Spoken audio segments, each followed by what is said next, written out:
This is the Hard Choices Podcast, a monthly search for the median, the zenith, and the nadir of fuckability in a fictional universe. This episode, though, we're narrowing that search down to fuckability in one remarkable fictional town, Pawnee, Indiana, the setting of the 2009 TV series that innovated the municipal government hope punk docu-comedy genre, Parks and Recreation.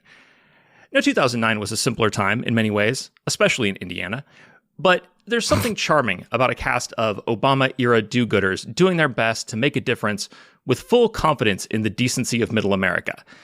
And as usual, when I find people charming, I low-key want to fuck them, even if they're decades away. I've made longer trips. I've seen the Mary Tyler Moore Show.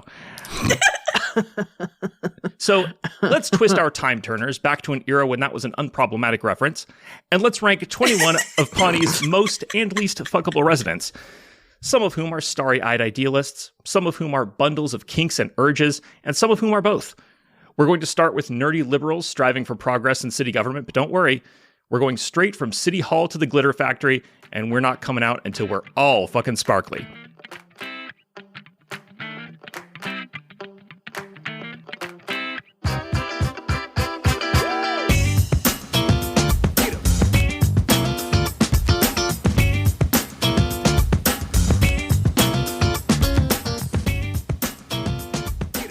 I'm your host, Kris Newton, and this episode I have to introduce a couple of co-hosts who I don't really know, so I'm just going to say things about them that Leslie has said about Ann Perkins. Returning to the show, it's beautiful, misunderstood sports car Kam.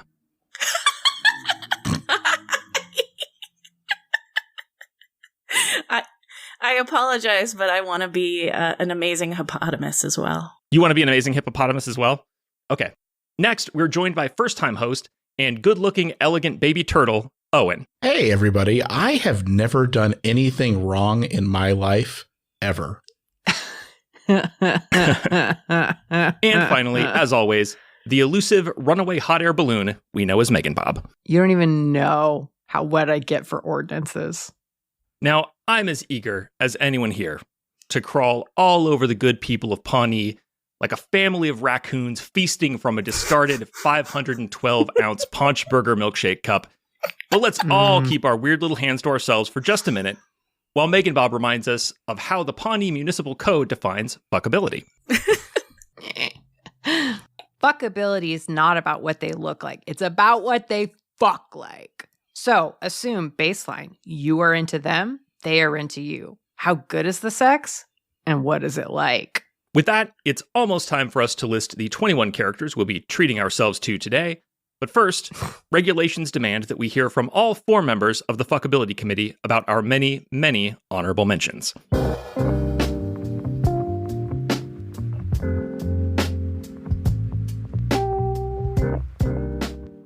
Marcia and Marshall Langman for sexual repression that will burst forth like fire from heaven if they ever find a way to unleash it. Marcia is viciously anti-sex, Marshall is a horny gay man in denial of his sexuality, and they both seem to spend all of their time sniffing out and obsessing over supposed obscenity. As a former church kid, I know where that kind of energy comes from, and I know what happens when the dam breaks. You end up with a toddler? Took a while, but I got there.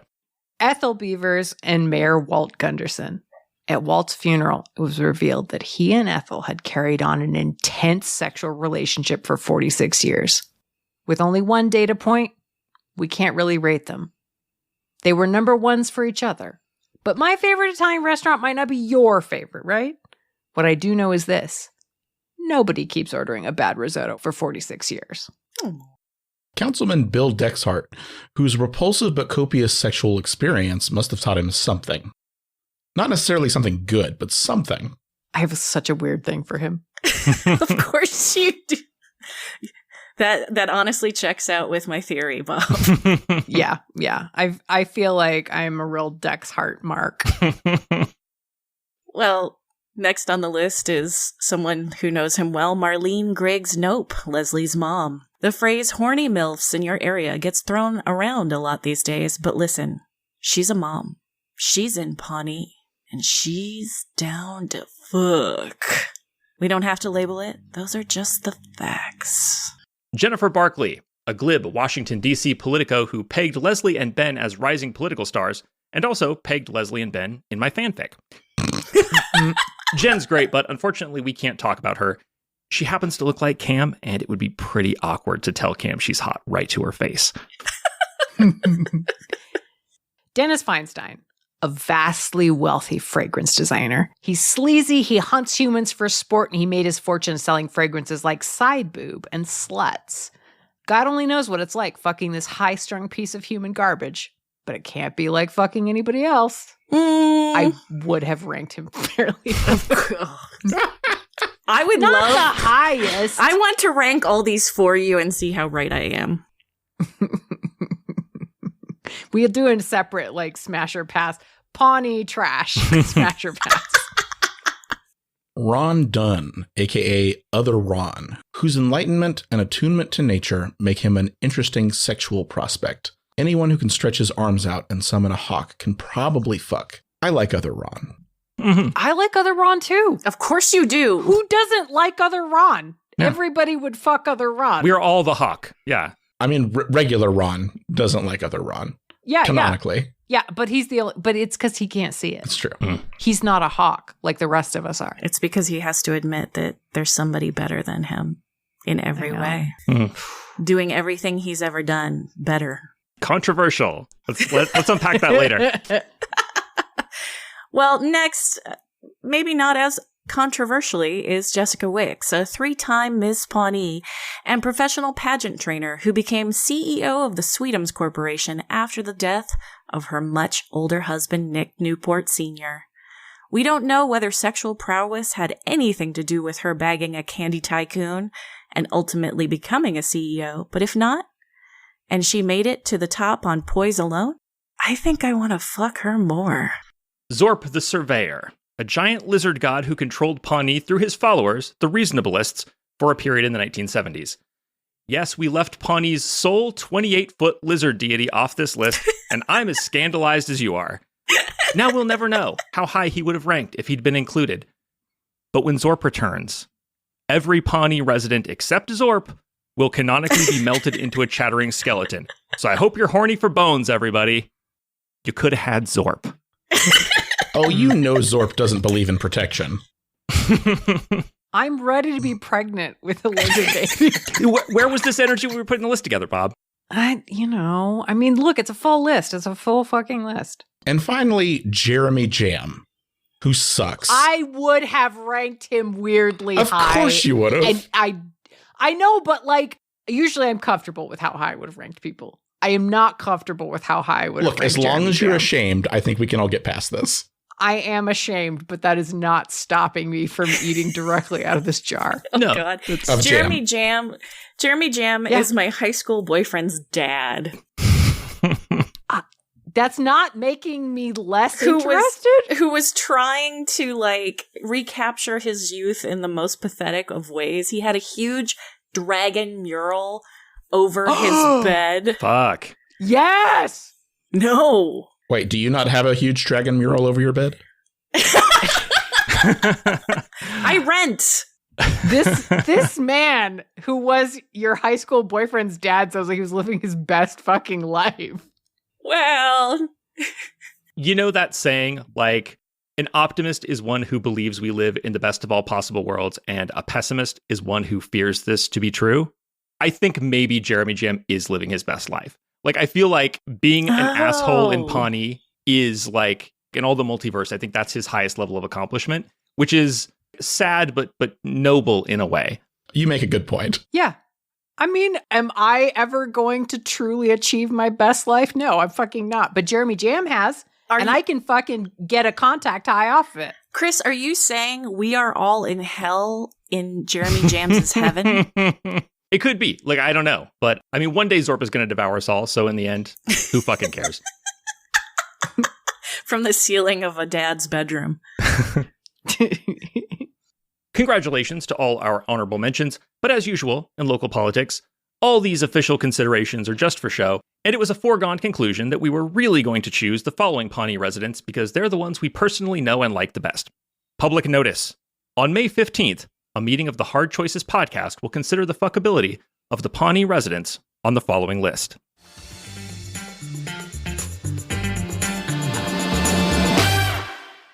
Number 1, Leslie Knope, a smart, tenacious, alarmingly earnest waffle lover whose Category 5 optimism propels her from deputy directorship of the Pawnee Parks and Recreation Department to, it is implied, the White House. Number 2, Ron Swanson, director of the Pawnee Parks and Recreation Department. A curmudgeonly, rugged libertarian with a heart of gold, and many caches of literal gold. Kit Mulcairn, wherever you are. Also, super masculine with a thick mustache. Never mind, Kit. Number 3, Tom Haverford, Parks and Recreation Department admin. Hungry for wealth and status, however, Tom focuses on side hustles like the disastrously alcoholic beverage Snake Juice and the corporation-like money-devouring entity known as Entertainment 720. April Ludgate, originally an intern in Pawnee's Parks and Recreation Department. April eventually becomes Ron's assistant, marries Andy, and takes over Pawnee Animal Control. Achievements befitting the human embodiment of performing below potential. You love to see it. Number 5, Ann Perkins, the nurse whose gaping neighborhood pit problem and underlying boyfriend problem set the events of the series in motion. Leslie once called her a cunning, pliable, chestnut-haired sunfish, which kind of says it all. Number 6, Andy Dwyer, portrayed by Chris Pratt, a goofy, kind of shitty, kind of funny guy who eventually found success as an entertainer after his role in a hit TV show led him to stardom as a comedy action hero. Whoa! Wow. Can you, guys, layers. The truth is out there. Number 7, Ben Wyatt, whose assignment to Pawnee as an Indiana state auditor introduces him to his future wife, Leslie, and sets them both on a path to the White House. Ben has many qualities, such as a keen intellect and a tight butt. But in the end, it's about the cones. Jerry Gergich, who holds many governmental jobs over the course of the series, while Larry enjoys an idyllic home life and eventually becomes a beloved mayor, everyone can agree that he sucks. And one time, he almost farted to death. Oh, got it. Number 9, Chris Traeger, Indiana State Auditor turned Pawnee City Manager. A hyper-positive, indefatigable health nut. Chris is as competent as he is pleasant to be around, which is to say, inconsistently. Tough but fair. Number 10, Craig Middlebrooks, an associate administrator who transferred from Eagleton to the Pawnee Parks and Recreation Department. Passionate, cutting, and prone to outrage, Craig was once described as, quote, caring even more than Leslie, which is one of those things like being stronger than Thor that will live on your wiki page forever. He wants to go horseback riding. Number 11, Donna Meagle, a supremely confident office manager for Pawnee Parks and Recreation. Donna's prosaic job belies her strange personal life. For example, her secret Seattle apartment, an annulment that she got as part of a con, and being cousins with Genuine. She's best known, however, for her self-care mantra, treat yourself. Queen. I know, it's very powerful and important. Mark Brendanowitz, Pawnee City Planner. Leslie's dreamy crush, a womanizing burnout who dated her best friend. Number 13, BYO Tammy. Ron Swanson's mother, first wife, and second wife are all named Tammy, and they are all frightening. They share a single slot on our list so that each host can give their personal, best-case scenario answer to the question of whether they want to fuck a woman who would devour them. Number 14, Perd Hapley, a Pawnee media personality whose newscaster delivery enables his tautologies to pass unnoticed in conversation. Not much to go on for fuckability purposes, but we've made boners out of less. True. Number 15, John Ralphio Saperstein, Tom's horrid friend and accomplice. Look, Chris wrote this. John Ralphio is known for the manic, obnoxious personality that makes him so unpleasant to be around. But if you team up with him on a fraudulent get-rich-quick scheme, that will also go very badly for you. Chris, you don't know the favor that you've done for me by giving me Bobby Newport. Thank you so much.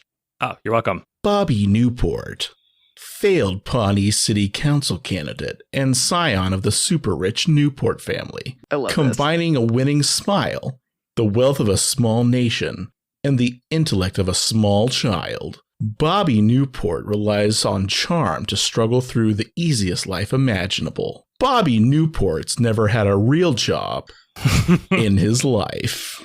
Number 17, Ken Hotate, tribal elder of the Wamapoke and owner of the Wamapoke Casino.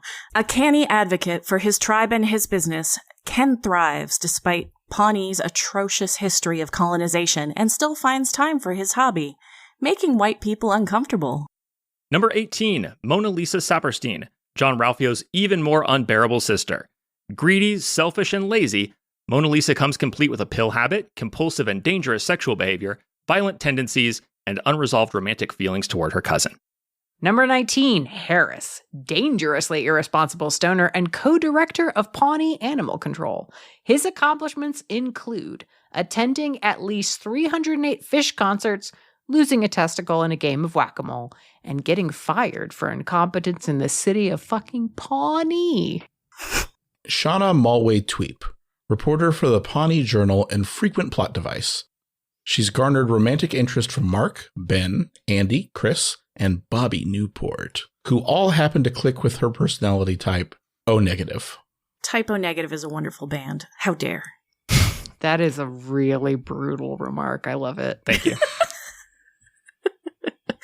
Number 21, Lucy Santo Domingo, a bartender whose flirtation with Tom leads to their engagement. Her fun personality and high standards bring out the best in Tom, but don't blame her for Tom getting responsible and healthy late in the series. That happened to everyone. Probably something in the water? That would be very Pawnee. God damn it would. That's the list, and we've got a whole lot to discuss. So let's fall into the metaphorical pit and break our metaphorical ankles right away, starting at ground level with our respective medians. Cam, who is your number 11? My number 11 is Bobby Newport. Good for you. Why, thank you. See, he's dumb, and he's rich, and he's used to asking for help.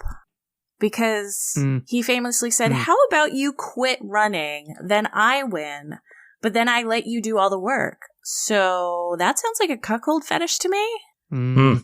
And that means he can take us someplace where it's legal and ethical to hire someone and pay them good money to be really good at sex. Hooray! Yeah.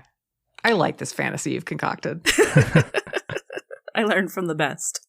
I want this for you. I am up next, and I decided to do tiers this time. There's so much about breakfast food in this show, so I did like breakfast food tiers. So right now we're on the eggs tier. Nothing special. It's just eggs. And my number 11 is Chris Traeger. I thought before I started ranking these characters at all that Chris would probably fall right in the middle. And without any engineering on my part, he did exactly that. If you want to know how Chris fucks, I direct you to the episode Soulmates, in which Chris and Ron have a burger cook-off. Chris makes his signature turkey burger, which he's been perfecting for years, and which is so exquisitely crafted that all the judges rave about it. Ron then serves straight-up beef burgers that blow Chris out of the water. I think that's what's going to happen when Chris serves you the excellent, giving, athletic fuck that he's been perfecting for years. It's going to be good, but fundamentally, I'm trying to get that beef, and I do not need this turkey. I can't believe I laughed at that. I can't complete with this shit. Number 11, Owen. All right, at number 11, I have Lucy. So, yeah, she is gorgeous, but she clearly has very low standards. And I'm just going to spend the entire time wondering, like, why is she with me? Like, is this a pity thing? Is she just bored? No! Like, and I don't need that kind of negativity in my head when I'm doing the deed. No, sir. Yeah. No, I also have Lucy Santo Domingo as my number 11. No way! I bet she's fucking incredible. I bet she's all the things. She's probably honest and real and thoughtful and communicates, but she's not going to be a bad decision. Like, she rightfully should be much higher, but what am I doing here? Making this reasonable choice. Yeah. What if she makes you healthier, like she did to Tom? Yeah, no, I can't take that fucking risk. I got to keep this podcast going. I was just going to say, like thousands of fans. Risk fucking this woman.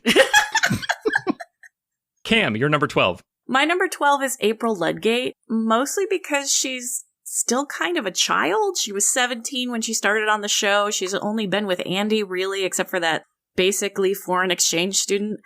And she's obsessed with Andy, and like, if that's what she's into, I'm not that. And I just don't want to touch a child because she still seems very childish. My number 12 is Craig Middlebrooks. I really struggled with where to put him.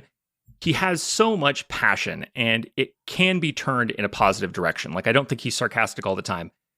I think when this guy tells you how much he wants your dick, he's angry about it. And I can take that as a compliment. I'm willing to attune myself to that.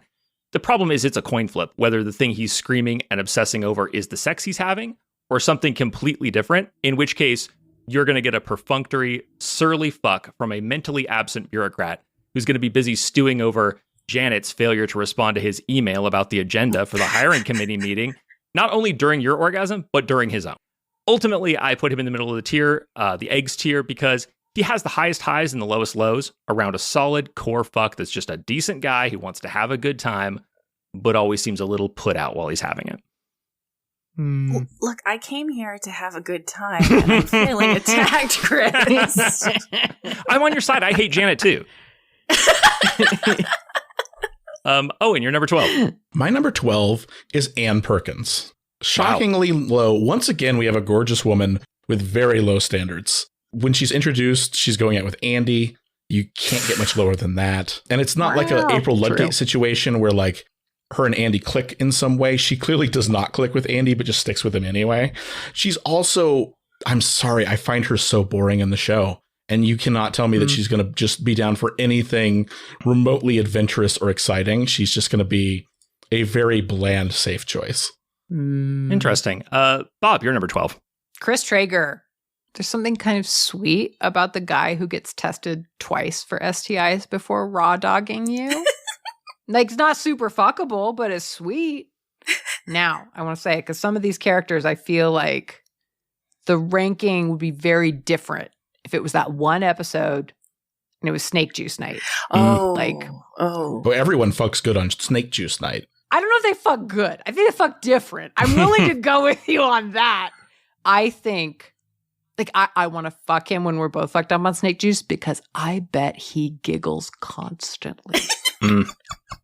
If you think he's not a giggly drunk fuck, I feel like you didn't fucking watch the show. Yeah, that's going to be a cute fuck. Now you want it. Kim, you're number 13. My 13 is Shauna Malloy Tweep. Oh, Shauna, you are so very broken and sweet, and probably has learned some things from the people Bobby hired.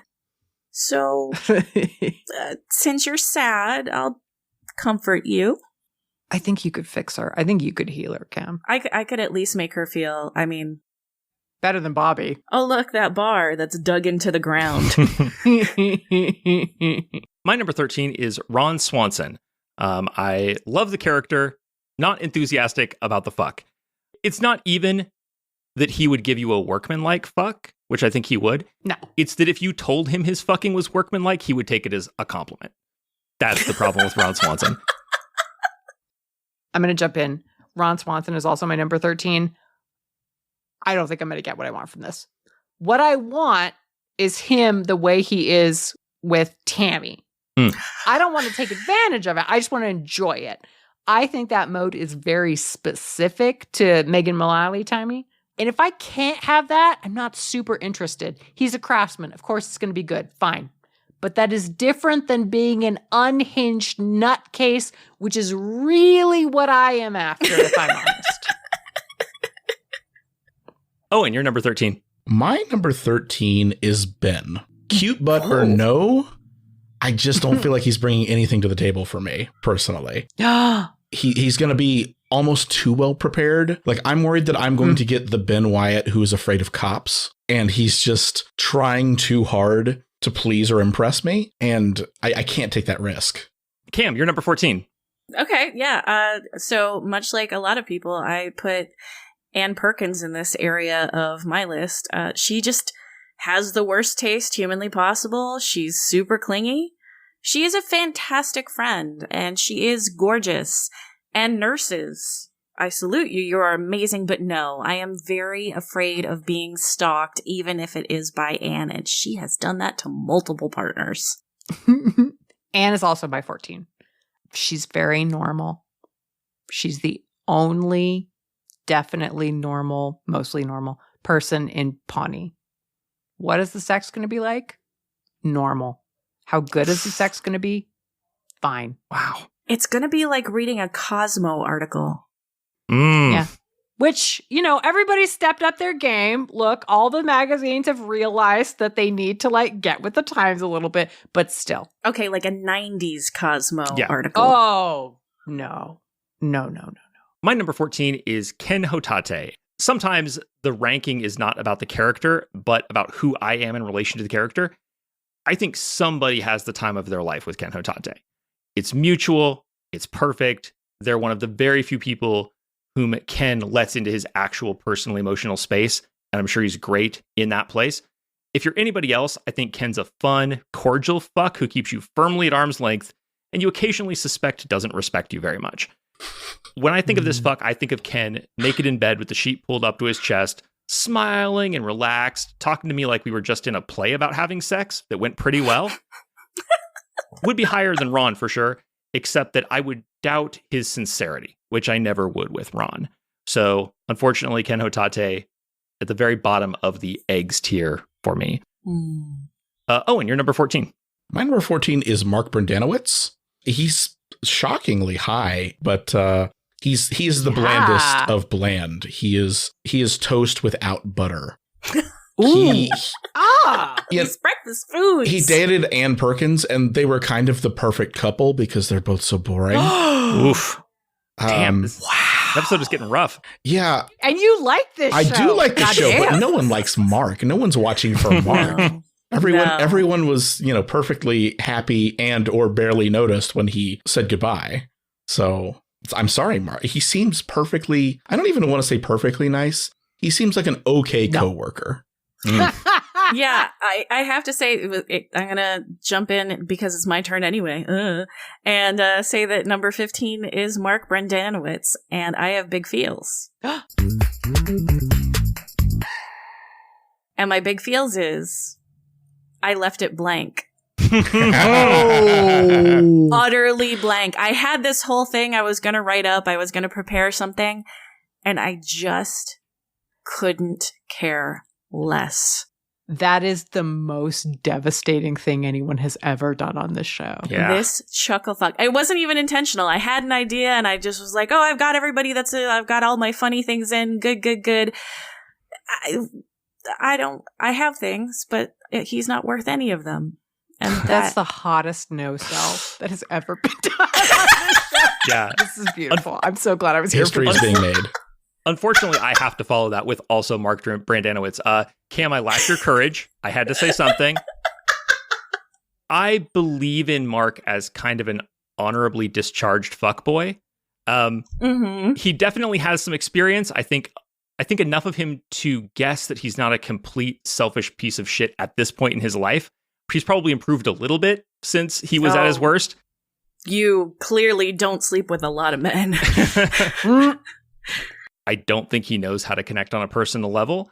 And I think he would try to make up for that shortcoming with a certain sleazy aftershave smelling charm. I think he would make me feel gross. And that is why he is at the top of my foods that make you feel bad tier, aka the fast food hash brown disc tier. Owen, you're number 15. All right. Number 15 for me is Chris Traeger. Look, someone's going to have a very good time with Chris Traeger. That someone is not me. I don't have the stamina to keep up with that man. He's going to wear my fat ass out. He's going to destroy me, and not in a fun way. And also, I'm sorry, this is kind of the vanilla tier, and he's down for a lot of sex. It's going to be pretty intense, but he's not going to do anything interesting. He's the turkey burger man, as has always already been pointed out. I can't with Chris. He's too intense. Have you seen him sick? The dude is too intense when having the flu. I can't fuck that man. Absolutely not. Yeah. MeganBob, you're number 15. Leslie Knope. It's going to be amazing. Perfectly. Okay. It's going to be perfectly tailored to you. Everything you want, need, care about. You're going to feel so goddamn nurtured, seduced, debauched, whatever the fuck it is. Where's Leslie? Where's Leslie in that fuck? I mean, she's really, really great at giving you what you want. She's extremely caring, considerate, all of that. I'm not going to get her. I know that. Okay. I can't be in it for this. Otherwise, I just hire somebody. Do you know what I mean? Like, I can pay money for that. There is something about hard choices where I feel like I'm the only one who understands a pleaser. Unpack that. Yeah. Yeah, okay. I will say, Snake Juice improves her ranking somewhat, but not as much as you would hope. Cam, you're number 16. My number 16 is Chris Traeger, and I'm kind of the opposite of Owen. I don't think he's good enough for me. Ooh. I like it. I have body fat, and I do not believe in cleanses. Oof, yeah, no. Therefore, for both of us, we are unfuckable. It just couldn't happen. I don't want to deal with the heart rate rules because it's not going to be about whether one of us is having a good time. It's going to be about his cardio. Oh. Yeah, it's Rob Lowe, so I have to be on the lookout for cameras and minors. I think that's inadmissible, but point taken. My number 16 is Bobby Newport. I have such a low opinion of Bobby. I'm so annoyed by like oblivious privilege. I would feel gross fucking Bobby under any circumstances, and he's not even a bad enough person that it would be fun to hate fuck him. Or like just to be completely selfish and like take whatever you get from him. He is just a feckless victim of privilege. Couldn't stand to be around him. And fucking him would make me feel bad, not only about him, but also about me. Solidly in the makes you feel bad tier. Oh, and you're number 16. My number 16 is Andy. Look, I'm sure he gives April Ludgate a good time. I'm sure there's something there for someone, but that someone is not me. This is the man who pretended to have a broken leg so that his girlfriend would take care of him. I'm not about that. I'm too selfish. There's too much that he is going to need from someone, and I feel like he's going to need too much. Bob, you're number 16. Tammy too. Wow. No, it's look. I'm 1000% into it. But it doesn't feel good to be an idiot for someone who wants to like definitely take advantage of you for reals and keep you like in a Stepford wife situation. Please, if you're listening, you're a hot, mean woman. I would love for you to take advantage of my slavish devotion to you. But like, this has to be a humane situation. Let me emphasize, I am open to being an idiot for a dom. I do not want her thinking I'm not interested. I'm very interested. But I cannot live in kind of a fugue state, which I would be for Tammy. That's a problem. Okay. Cam, you're number 17. Number 17 is Craig Middlebrooks. I come from the Northeast, where yelling is a way of everyday communication. I moved away from the Northeast over 15 years ago and go home for funerals. No, Craig. Don't call. It's not you. It's my eardrums. My number 17, continuing the makes you feel bad tier, is Tom Haverford. I think we see Tom at his best over the course of Parks and Rec. He grows a lot, and that's why I am 100% confident that I'm not interested. His idea of fun and his idea of what it is to genuinely connect with someone is just so far from mine. I think the best version of Tom wouldn't fuck me because he'd see that even if we were into each other, we just would not be right for each other. There would be no chemistry whatsoever. Oh, man.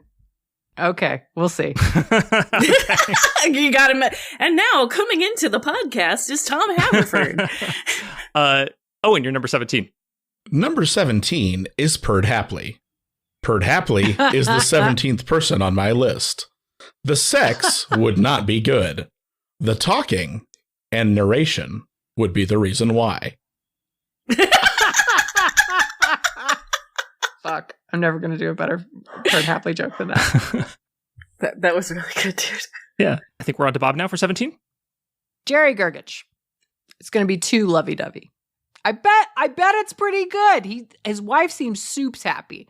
But the list of people who can both fuck me and give me an Eskimo kiss, real short one. He ain't on it. Snake Juice, probably a mild improvement.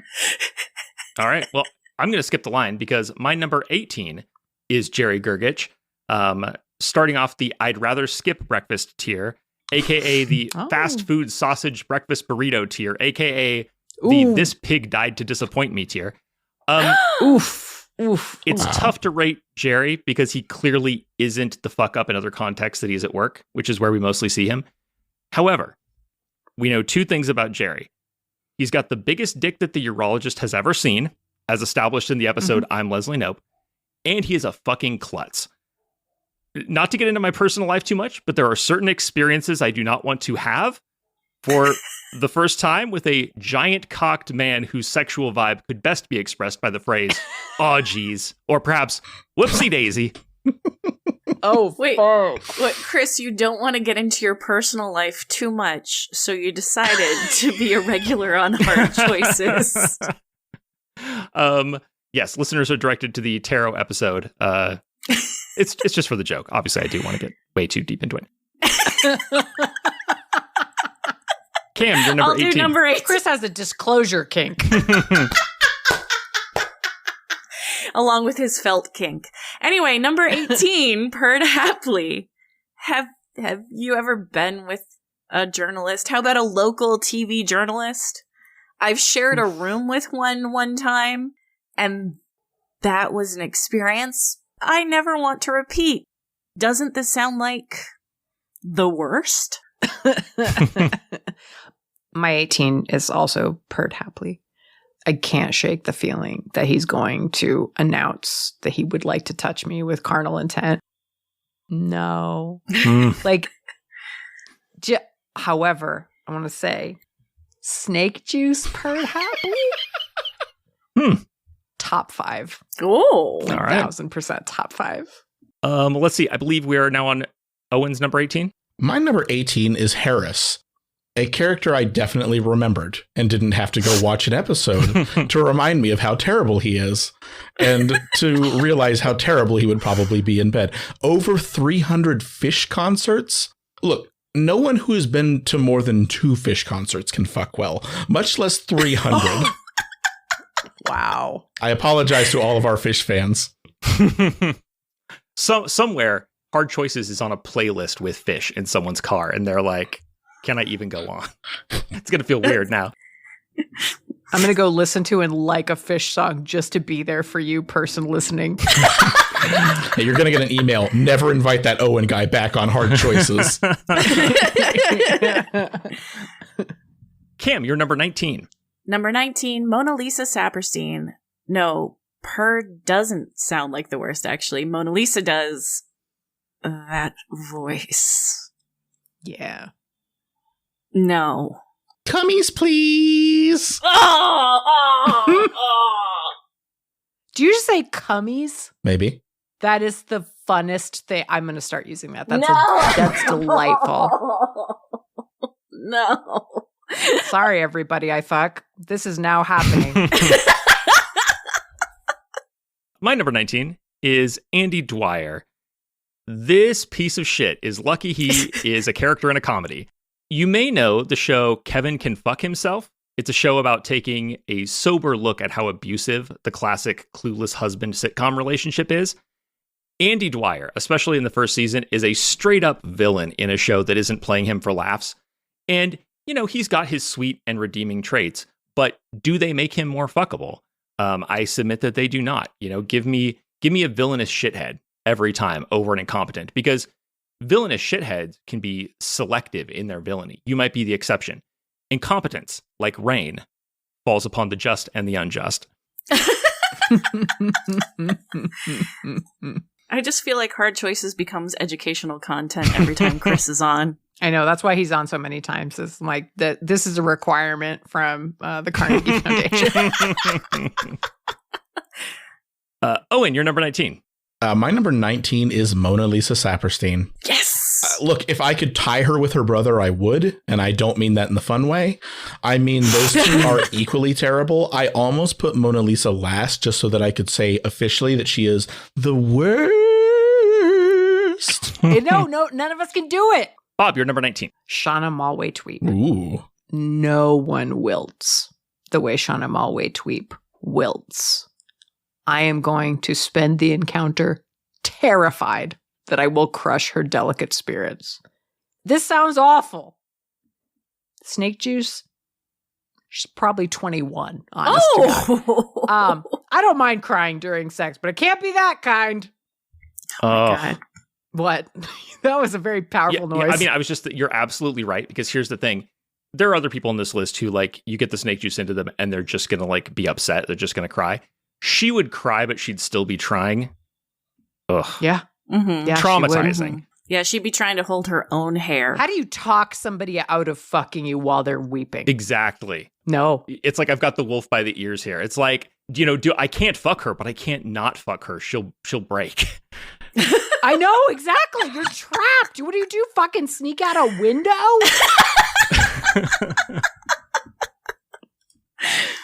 Cam, you're number 20. Well, my number 20, it's a family trait with me and Owen. We don't like this family, and it's John Ralphio Saperstein. Whoops. No, John Ralphio sounds like the worst. He's like if Steve Harrington from Stranger Things got hit with the ugly person stick 50 times. And I mean that in every sense of ugly. Mm-hmm. And he never met Nancy. Burn in hell.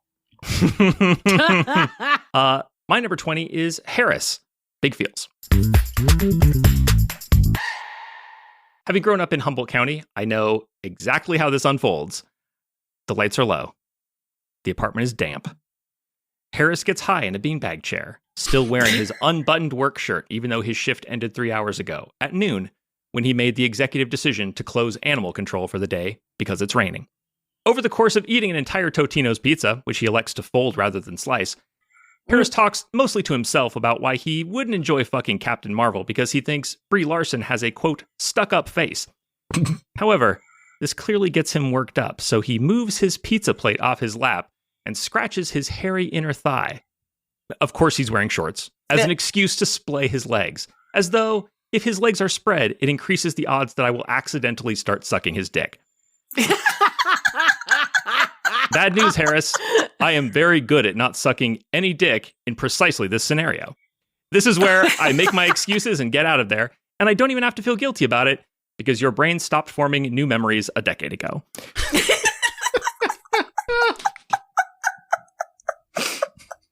Owen, you're number 20. It's so apparent the amount of time you spent in the trenches. My number 20 is John Ralphio. Like I said, I would tie him with his sister if I could. These two are the most fun to watch in the show. But you know the sex is bad. The sex has to be bad. That's the whole point of these two characters, is they do everything terribly. I can't. Oh, every time they came on the screen, I'd just mute it. I believe that takes us to MeganBob for number 20. Mark Brendanowitz. Ooh. What a fucking dipshit. Yep. Fucks like a mix of airplane food and elevator music. Gets butthurt if you don't scream, and then acts like you're the one who fucked up. Yep. Get the fuck out of here. Yeah. Yep. Bob, you filled in my blank. Feel free to do that anytime. Goodness. Thank you. Cam, you're number 21 here at the very bottom of the list. I don't have strong feelings about Tom Haverford because I have strong feelings, and I know that we were told just now, Kris, you've already said it shouldn't be the actor, but it's Aziz Ansari. I know, and therefore unfuckable. Okay, I mean this is like it's a jury nullification scenario. Like you're not supposed to, but there's nothing I can do. Yeah. I really appreciate you saying that as I'm being a bar mentor for future lawyers. My number 21 is John Ralphio Saperstein. You know how John Ralphio fucks? The same way he does everything else. Imagine that face looking up at you from between your fucking legs. Oh, God! Oh, I'm never having sex again. To fuck John Ralphio, you have to tolerate being around him, and I have never wanted to fuck anybody that much. Owen, you're number 21. My number 21 is also Tom Haverford, and I guess we got to play the music because I have some big feelings. So here's the thing. I've tried to stay in the spirit of the rules and not judge the actor, but the thing about Tom Haverford is he is Aziz Ansari, and Aziz Ansari is the only, by that transitive property, he's the only character that we know definitively. There is evidence and ink on paper is bad at sex. That's true. I watched the episode where Harris dates Anne and then Tom and Anne start dating. And every single line he said is like, oh, yeah, he's going at the bottom of the list, because everything that character says, every single line is a testament to how bad that dude is at fucking. He can't do it. There's no way. I feel better now. Let's wrap up with MeganBob, your number 21. Craig Middlebrooks. Ooh. I'm just desperately trying to think of how I even got into a situation where I am being fucked by someone who yells that much. Is this part of a fuck or die situation? Is this a pact we made? How did this happen? I think I could survive a fuck with Craig Middlebrooks. I mean, yes, I will have hearing loss. Seems a small price to pay for escaping the situation. Snake juice? I feel like he's in the top 10 probably. There's more yelling.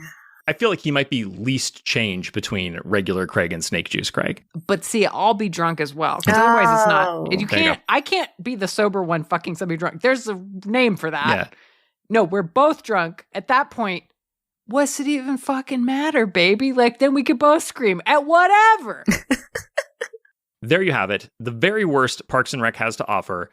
The Pawnee residents we'd rather paddle our own respective canoes than hook up with. But now that we've seen the worst, let's keep an open mind as we move back up our list toward the best. Look, I'm not crazy. I know Pawnee isn't Paris or London or Chicago, but it's a great place to live and work and fuck. And yes, every town claims its municipal employees are the most fuckable in the world. But somewhere, in some town, there really are the best fucks in the world. Somewhere those fucks exist. Why can't it be here? Cam, you're number 10. So my number 10 is Andy Dwyer. I guess he's gotten women interested in him enough to want him back. I would need a gag and a lot of rope because he might try gymnastics otherwise. No, bad Andy. I didn't know where to put him, and I'm regretting not putting him lower. My number 10, the belated top end of my nothing special tier, the just eggs tier, is the bland breakfast known as Shauna Malway-Tweep. It's because she's the best case scenario, I think, for a nothing special fuck. She's cute, she's fun, she's enthusiastic. I don't think there's another level to Shauna, really. I don't think she has like a real viewpoint. She's just like a regular person who wants regular stuff and doesn't think too hard about it. Unlike her ex, Chris, who thinks way too hard about it, which is why he is 11 and she is number 10. She's just a live, laugh, love kind of girl. Oof. Unironically. Wow. Yeah.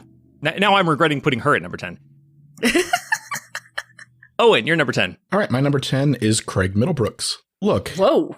He's bratty. He's loud. That's what gags are for. Like, honestly, he's passionate. The only reason he's as low as he is because if I do one thing, not even wrong, but not to his taste, I'm going to hear about it for years afterwards. He's going to bring that shit up and bitch about it to anyone who will listen. So a little bit of a mixed bag with Craig. Fuck, you're really selling me now. And he wants to go horseback riding. And he's gonna, see, now we can have a thing together that, like, we can fight about forever. Well, that's pretty romantic. I don't know. MeganBob, who is your number 10? John Ralphio Saperstein. I want it to be great. I think it would be okay. Some fucks really do not benefit from sobriety, and I think this is one of them. Snake Juice Night, 100% top 5. Like, easily top in a walk. I feel like your Snake Juice top 5 has like 9 people in it, and that's a good thing. Some of them are clearly at the same time in vodka. Obvs. He's got fun hair to hang on. The top 5 is the name of the VIP room in the Snake Hole Lounge. In Eclipse. Cam, you're number 9. I'm trying to recover still. My number 9, in a sane world where sometimes MeganBob confuses me. My number 9 is Ben Wyatt. This is a man who will give you an experience.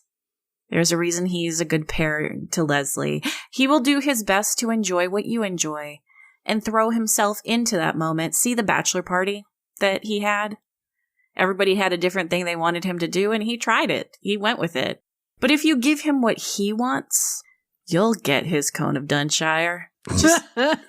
Just make sure you praise him enough, or he's going to go back into stop motion animation. My number 9, standing alone in the thing in the breakfast menu that is in its own box off to the side and has nothing to do with anything else, aka the Morning Glory Muffin tier, is Purred Happily. Purred gets his own tier. What? Because he is going to give you an incomparable experience. Not necessarily the best, but a bizarre experience that you're never going to forget. He is opaque. He sometimes seems to be like channeling the spirit of Pawnee itself. Other times he seems like a pure ignoramus, just basking in absolute bliss. And then sometimes you listen to him and look in his eyes and he seems like an automaton with a crude mask of sentience and nothing behind it. Imagine the arc of a sexual experience where you get all of those things and at the end, you still don't know who this man is. I'm not saying it's going to be good, but if you offer it to me, I can't turn it down. Yeah, no, that's a fair point. Look, I just want to say 2 things. One, that sex with the grimace would also be an unforgettable experience, but I don't know that makes it top 10. But more importantly, number 2, if you guys do a hard choices over the McDonald's mascots, please call me. I don't think there's enough, but I look, I'm on the record as having strong feelings about Hamburglers. So Ooh. Yeah. I stand up for my boy. All right. Owen, you're number 9. My number 9 is Shauna Malway Tweeps, because as Bob said, no one wilts like she wilts. Oh! Oh! You're looking to wipe somebody's mascara off, are you? I mean, look, I didn't have time to write down everything MeganBob listed as a negative, as a positive on my list, but just, this is interesting. Okay. Just go back and listen to that and just assume I'm saying everything that MeganBob said, but in a creepy voice. Oh, God. But in like a dreamy, longing way. That's beautiful. La, la, la, la. MeganBob, who is your number 9? Andy Dwyer. Only person on the list who I can, for hours, just play peekaboo with my tits and he will clap every fucking time. It's true. Hours of entertainment. Cheap, free, easy. Love it. Hey, last night I went home with this guy. I tried to fuck this guy, but he had object permanence. Ugh. Is that your impression of me? Yes. This is why MeganBob enjoys the neurospicy. Those of us with ADHD have some difficulty with that, okay? I know. I'm like, baby, he dropped something. He didn't even notice and he never saw it again. It was amazing. He doesn't know where the hat was he was wearing. I feel like, come on, man. You're just describing my day. Yeah, I know. Look, I also, but like when you see it in someone else, you're like, oh, God damn, you don't know what's happening. This is kind of hot. Oh, I for sure had to turn to somebody and been like, was I wearing a coat? Because if I was, we got to find it. I don't know whether this is a search and rescue mission kind of night, but it might be. All right. Cam, you're number 8. My number 8 is Lucy. She would be so much higher if she had never touched Tom. She is great. She is fantastic. She is being who she is, being as friendly as she is and as open as she is. I can't imagine that she hasn't had a few partners who were decent before Tom. So if I met with her prior to that moment, she'd be way higher, but she's touched him now, and that's not good. I'm next in line anyway, but my number 8 is also Lucy Santo Domingo, and she, like Purd, is in her own tier, the Hangover Classic tier, aka the Bacon and Eggs tier. She is the only classic, simple, fun lay on this list. Shauna is at the top of the Eggs tier for being cute, nice, available. Lucy is all that, plus the bacon. She's not just agreeable, but she's funny and mature, confident. She's exceptionally hot. She makes you a better person, which some of us enjoy. She's emotionally available, but she's not like weird and exhausting. If I can play fuck sommelier for a minute, I would recommend Lucy right after your first week at a new job or something like that. She's the person you want after a stressful situation to ground you and remind you that people are cool, sex is fun, and the world's okay. No. God, can we just we just delete what I said and just have you twice? My number 8 is Bobby Newport. Bobby Newport. Look, I'm just saying everyone's good at something, and Bobby has to be good at something. And I just have a hunch. That's all there is to it. Do I want to fuck Paul Rudd?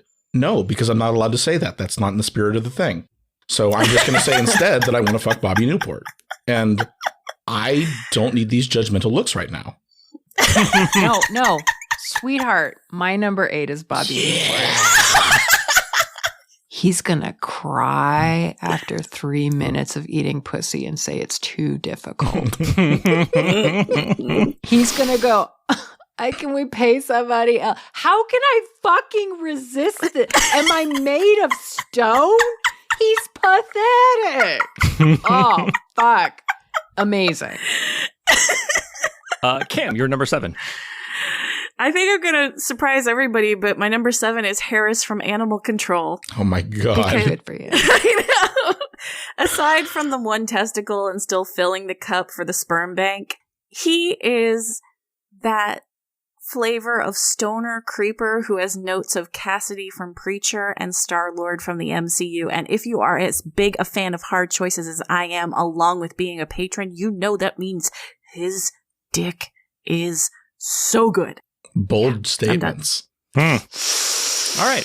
Yeah, because you two were too cowardly to fuck him. But, you made different choices in high school. That's fine. No, yeah, I mean, I do at this point regret passing up Harris. As my number 7, I just have Ann Perkins. Oh. She is actually at the very bottom of my Treat Yourself tier, aka the Fruity Belgian Waffles tier. Ooh. I'm shocked that Anne comes in at the bottom of this tier, which is for characters who are like excellent, singular, distinct experiences. She's got everything going for her except for actually being good at fucking. That's the thing. She's physically awkward. She's insecure. She sometimes gets lost in other people's perspectives. I don't think she's what you would call skilled, but the experience is going to be amazing. I don't think the fuck is bad enough to totally offset what a good time you're going to have. I love Anne. If this is going to be an awkward friend fuck, so be it. Owen, you're number 7. My number 7 is Leslie Knope. And again, this is one of those ones where this could be someone's number 1 because Leslie is basically good at almost everything. So she's probably good at sex. She's definitely, as has been stated, going to make it all about you because she is all about making things work for other people. And that's how she gets off. I want to see if I can completely throw her off her game. Throw those spreadsheets on the floor, knock the binders over, and just see what I can do. It's a challenge more than anything else. You want her to make one of her famous meme faces of anger. Mm-hmm. No, I get it. MeganBob, you're number 7. First appearance on the list, Donna Meagle. Mm-hmm. I know. Everybody else has better taste than I do. Don't worry. I made some bad decisions up top to... That's what happened here. The bad decisions are still to come. Got it. I'm sorry. Is this Hard Choices? This is Hard Choices. Okay. Okay. The thread count of those fucking sheets. I know. I get it. I'm an accessory to her good time. If I know that is the deal going in, get into being somebody's toy. But think of the fucking job satisfaction. Donna Meagle fucks. We know this.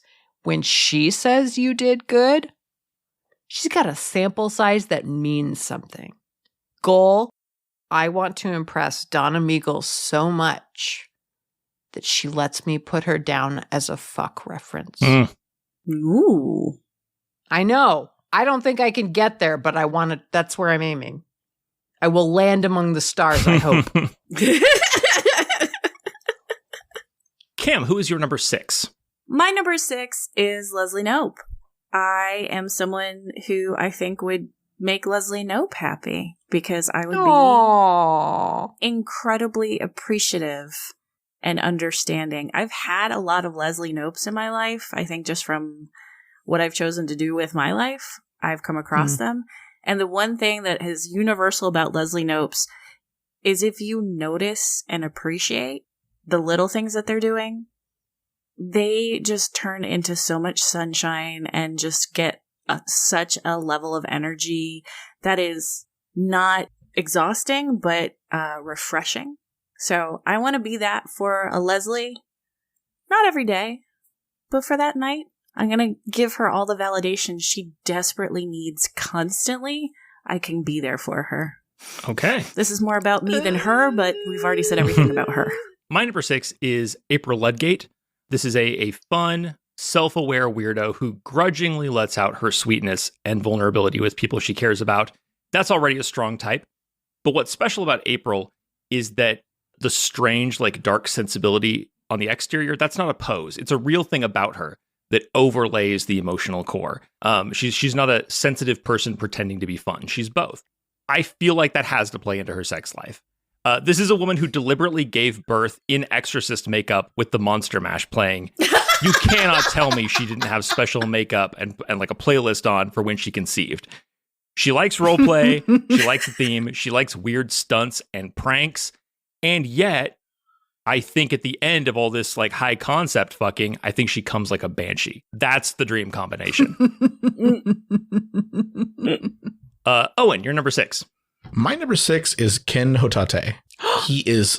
Me too. Yes. Owen, this is weird. All right. This is very weird. I'm curious what your take is. He's self-aware. He has a sense of humor. He has maybe more than anyone else on this list, except for maybe the very top tier people, he has boundless charisma. Every time he is on the screen, he is he's barely in this show, but of course he made our list of characters because he's so completely unforgettable.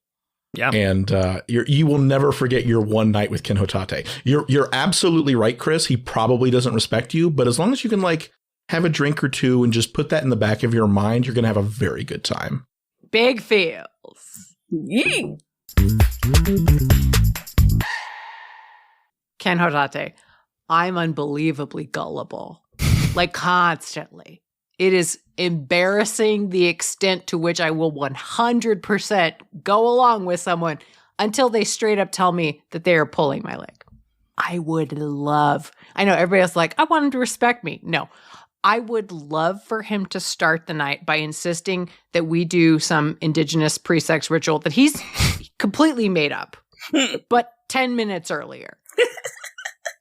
And then just see how long I will go along with it. I would love that. I have been strung along by my spouse numerous times on numerous things, and it is simultaneously infuriating and hot to get to be the surprised Pikachu in the relationship. What happened? As long as he thinks it is cute that I am dumb. If he doesn't, this whole thing is off. He has to find it charming. Who doesn't find you charming? I don't know. He may not. See, this is the risk. He's an enigma. I deny this possibility. Well, I'm counting on it. I'm counting on him finding it goddamn adorable that I'm 100%, we'll do this thing that you're insisting is real. Says the human wearing a hoodie with teddy bear ears on it. Look, I have tried to stack the deck in my favor, I will admit. I'm not an idiot. I didn't go into this unprepared. Kam, you're number 5. My number 5 is Tammy 2. So that is Megan Mullally. That is actually the gentleman who plays Ron Swanson. they are married in real life. But I think that that's only part of the charisma of Tammy, too. I want to know what it's like to try every single kink at once.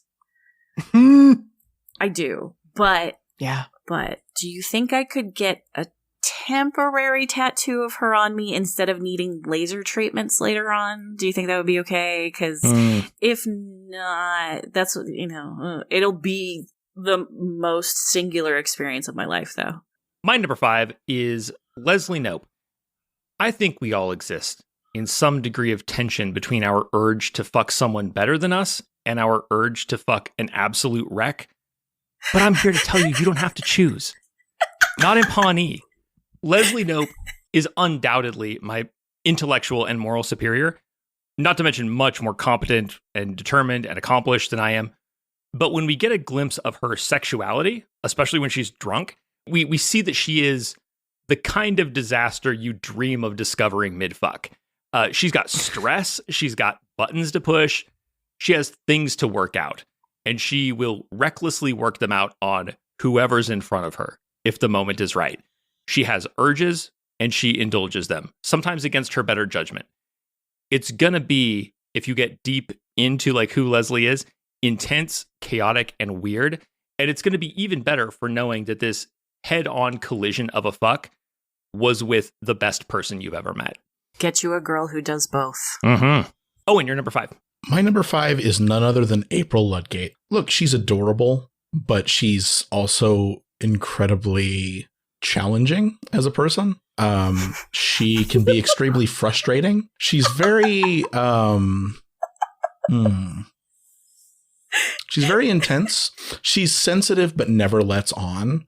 So she's going to be fun to like pick at and to irritate.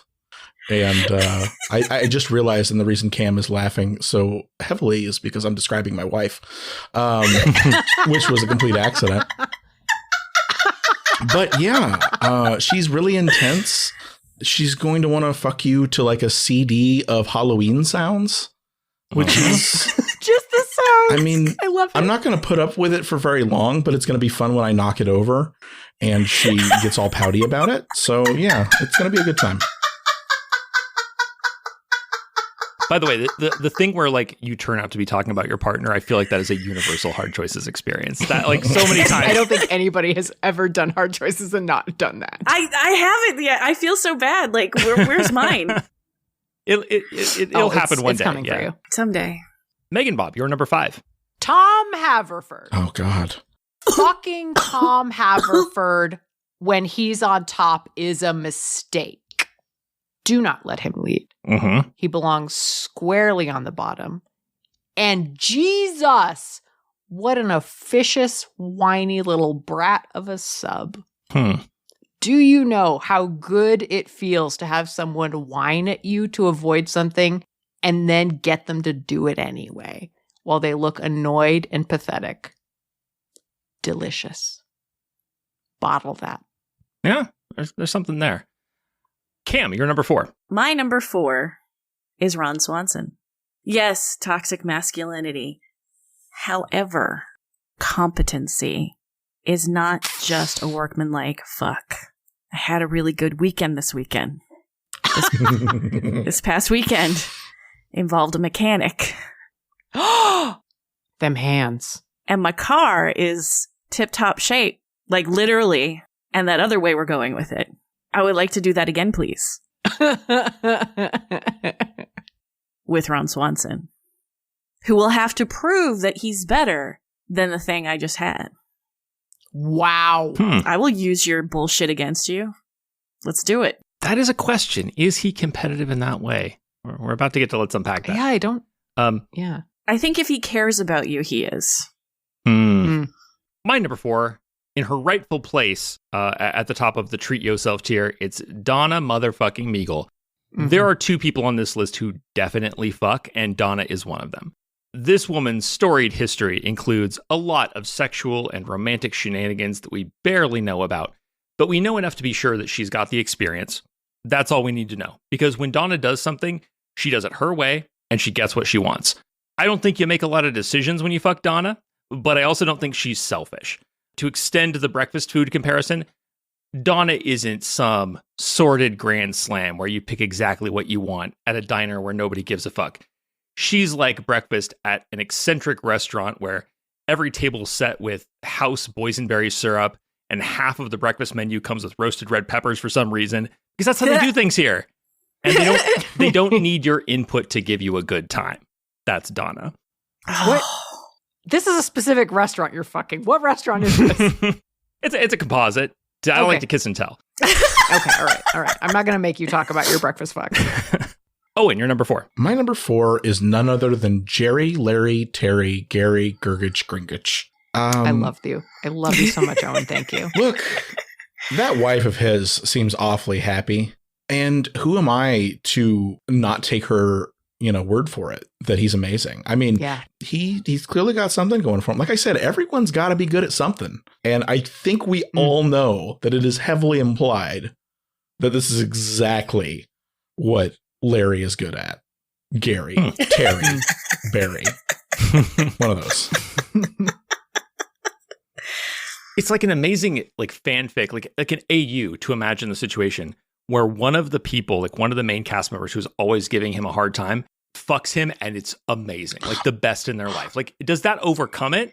Or are they so dedicated to putting him down that even that is going to be it's going to somehow... No? They're weak. You think so? They're too fucking weak because the peer pressure of getting to make fun of him. They don't love dick enough. They betray the dick. Like Peter betrayed Christ. Yeah. I get it. Exactly. It's on that level. Before the cock crows. Oh my God. Lightning's gonna hit. Oh shit. I'm really sorry about a lot of stuff. Sorta. All right. MeganBob, you're number 4. Ben Wyatt. He is allowed to explain the rules of the Cones of Dunshire to me, but only while I am blowing him. If he comes before he's finished explaining it, he never gets to explain it to me ever again. He could talk about it, but he cannot tell me all the rules. That's how this works. Cam, your number 3, please. Bob, I just want to applaud you because I realize I am now orally fixated about this now, but I have to move on. I actually have to move back. Because my number 3 is Jerry, Barry, Larry, Terry, Gary. Oh my God. Come on. He landed Christy Brinkley, because she doesn't really have a character otherwise, and clearly had sex with her multiple times. So it isn't like a Jessica and Roger Rabbit situation. This man has something going on, and a large cock is not the only thing that has to be happening to make her that happy. Yeah, no. I just need to know. It's the mystery, Bob, and I'm kind of surprised. It's the mystery. I need to know what it is. Fuck. All right. You know what? Now I'm in on it too. Yep. I gotta know. My number 3 is Mona Lisa Saperstein. Ooh. Oh my God! I'm ashamed to say that Mona Lisa kicks off the exactly my jam tier, aka the biscuits and gravy with Tabasco tier. And look, I'm not going to sit here and tell you that biscuits and gravy are the best breakfast food, or that Tabasco is the best hot sauce, or that having them together for breakfast is good for you, or will end well. I'm just saying that empirically, I will eat those fucking biscuits. I don't know what it is about Mona Lisa. She's so volatile and so fucked up. She's awful and she knows she's awful. Everything about her screams, I'm horrible and you still want to fuck me. And I really, really do. Mm-hmm. Fair. Owen, you're number 3. My number 3 is Donna Meagle. And this is where it was difficult to make this list because I didn't want to just do hot takes. Because no matter how hard I try, none of my takes will be as hot as Bob's anyway. I will never be able to come up with something as shocking on purpose as MeganBob will do, just living their life. Donna Meagle is so obviously top tier that you feel stupid even putting her there because it's so obvious. Yeah. But the prestige of it, just the silky sheets and the red thing that she wears, the mysterious red thing that we never get to see, but we hear talked about, whispered of. Yeah, I'm not proud of her being top 3. I don't feel like it says anything interesting about me as a person. But, I mean, obviously, top 3. Yeah. Come on. Yeah. I haven't like peeked ahead at where she's going to end up in the final rankings, but I think we maybe can all agree that like some people might be better at fucking you than Donna is, but nobody is better at fucking anybody than Donna is. MeganBob, you're number 3. April Ludgate. I'm kind of an Andy. If she will let me be the Andy to her April, we can go to the grocery store together. And I can pretend I was trailing her, wanted suspect. And then while she like buys ice cream and then slowly close in on her, like act like I'm not following her, but we both know like we're the only people in the parking lot. And I'm like, go. And then we just make out on the hood of my car. What? Somebody who will do pretend bullshit with you. Yes. Look, you would absolutely do Burt Macklin sex role play, and I want you to know, Bob, that this boner you're feeling is for yourself. I am concerned by that, but yes, it's true. Wait, don't worry, we'll get there. Cam, you're number 2. I need you to do something for me, Kris. Okay. I need you to lead into my answer. When I do the pause for the explanation, I need you to play Genuine Pony. Okay, got it. My number 2 is Donna Meagle. Editor's note. Despite Cam's assurances and despite their 15 years of experience in intellectual property law, I, personally, was too cowardly to insert copyrighted music here, proving myself unworthy of Donna Meagle, of Cam, and indeed of you, the listener. It's certainly no substitute for the actual stylings of the inimitable Genuine, but just to summarize for those who are not familiar with the song, quote, "If you're horny, let's do it, ride it, comma, my pony, my saddle's waitin', come and jump on it." There is no one who is a better partner than Donna. She is so into Joe. And when she's in, she is all fucking in. She moves for him. She starts an entire nonprofit for him so he can do and chase his dreams and do what he wants. She loves him and she will do anything for that man that is at least reasonable. She's still Donna. But she rearranges her life to help those she loves. She even like helped out Anne at that speed dating thing a little bit. And that was definitely a gift from the goddess of sex. And again, yes, it'll be decadent and full of experiences we mortals would never even conceive. Donna, I'm not worthy.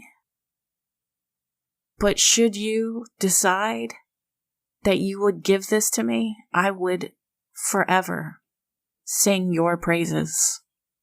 Wow. All right, my number 2 is Ben Wyatt.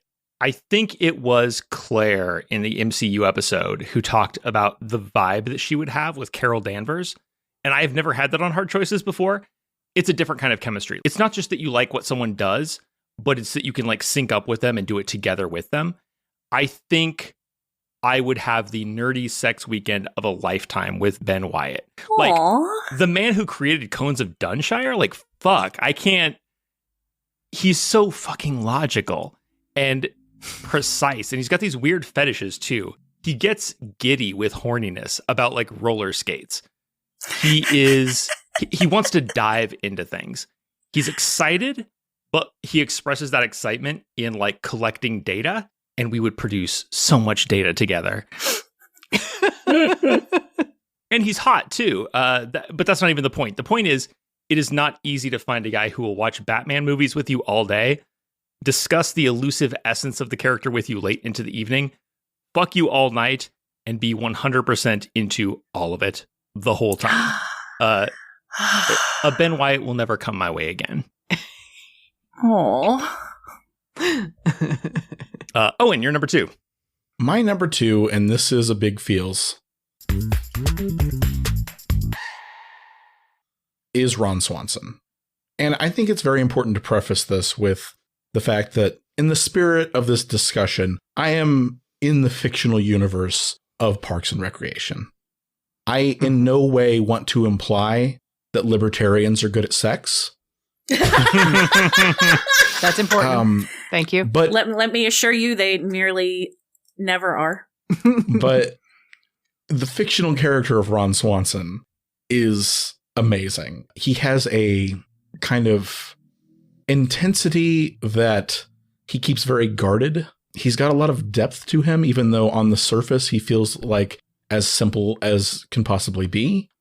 He gets giddy whenever he's really excited or invested in something, which is adorable. Mm-hmm. I've seen the kind of dedication that the man puts into building a chair.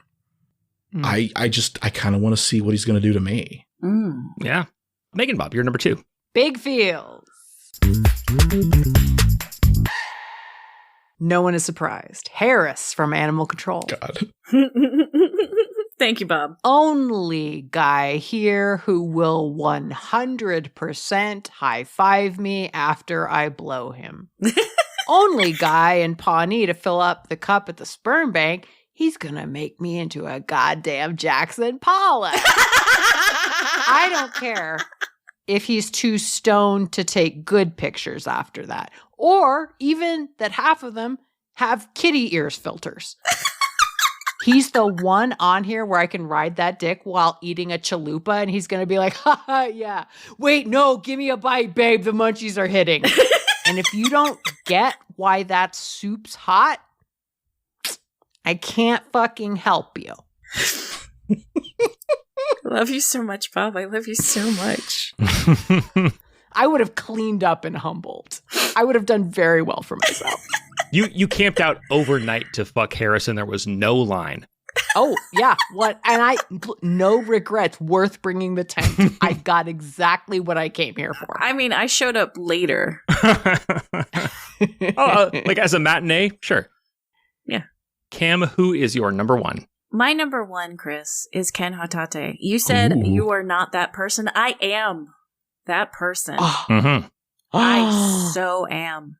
Because he is chaotic, and so am I. Ooh. Do you know what I love more than anything else in the world? I love fucking with colonizers. I love fucking with patriarchy. I love fucking with white guilt. I get a lot of money out of that for some very good things. But to do it with a partner who's so much better than I am for multiple reasons, has the best voice on the show, and that hair? Oh, I will be his little race trader all he wants. I'm going to do it. It's going to be amazing. I am there for you, sir. Man, that was already good, but sir really got me. I feel like now I understand it. My number 1 is Tammy, and it's got to be Tammy number 2. And this is the biggest of feels. I have known a Tammy. That's it. Oh my God. Really? You really have? Yep. Do you have a tattoo? Look, I mean, it left a mark. Owen, you're number 1. My number 1, and big feels again, is also Tammy too. Oh my God! Because I haven't known a Tammy, and I would like to. I like pretty dark-haired women, and I like breakfast food. And just as sure as I'm going to leave this recording, go to Whataburger and buy a breakfast burger with hash brown sticks on the burger, I would fuck the crazy out of Tammy too. Or die trying. Either way.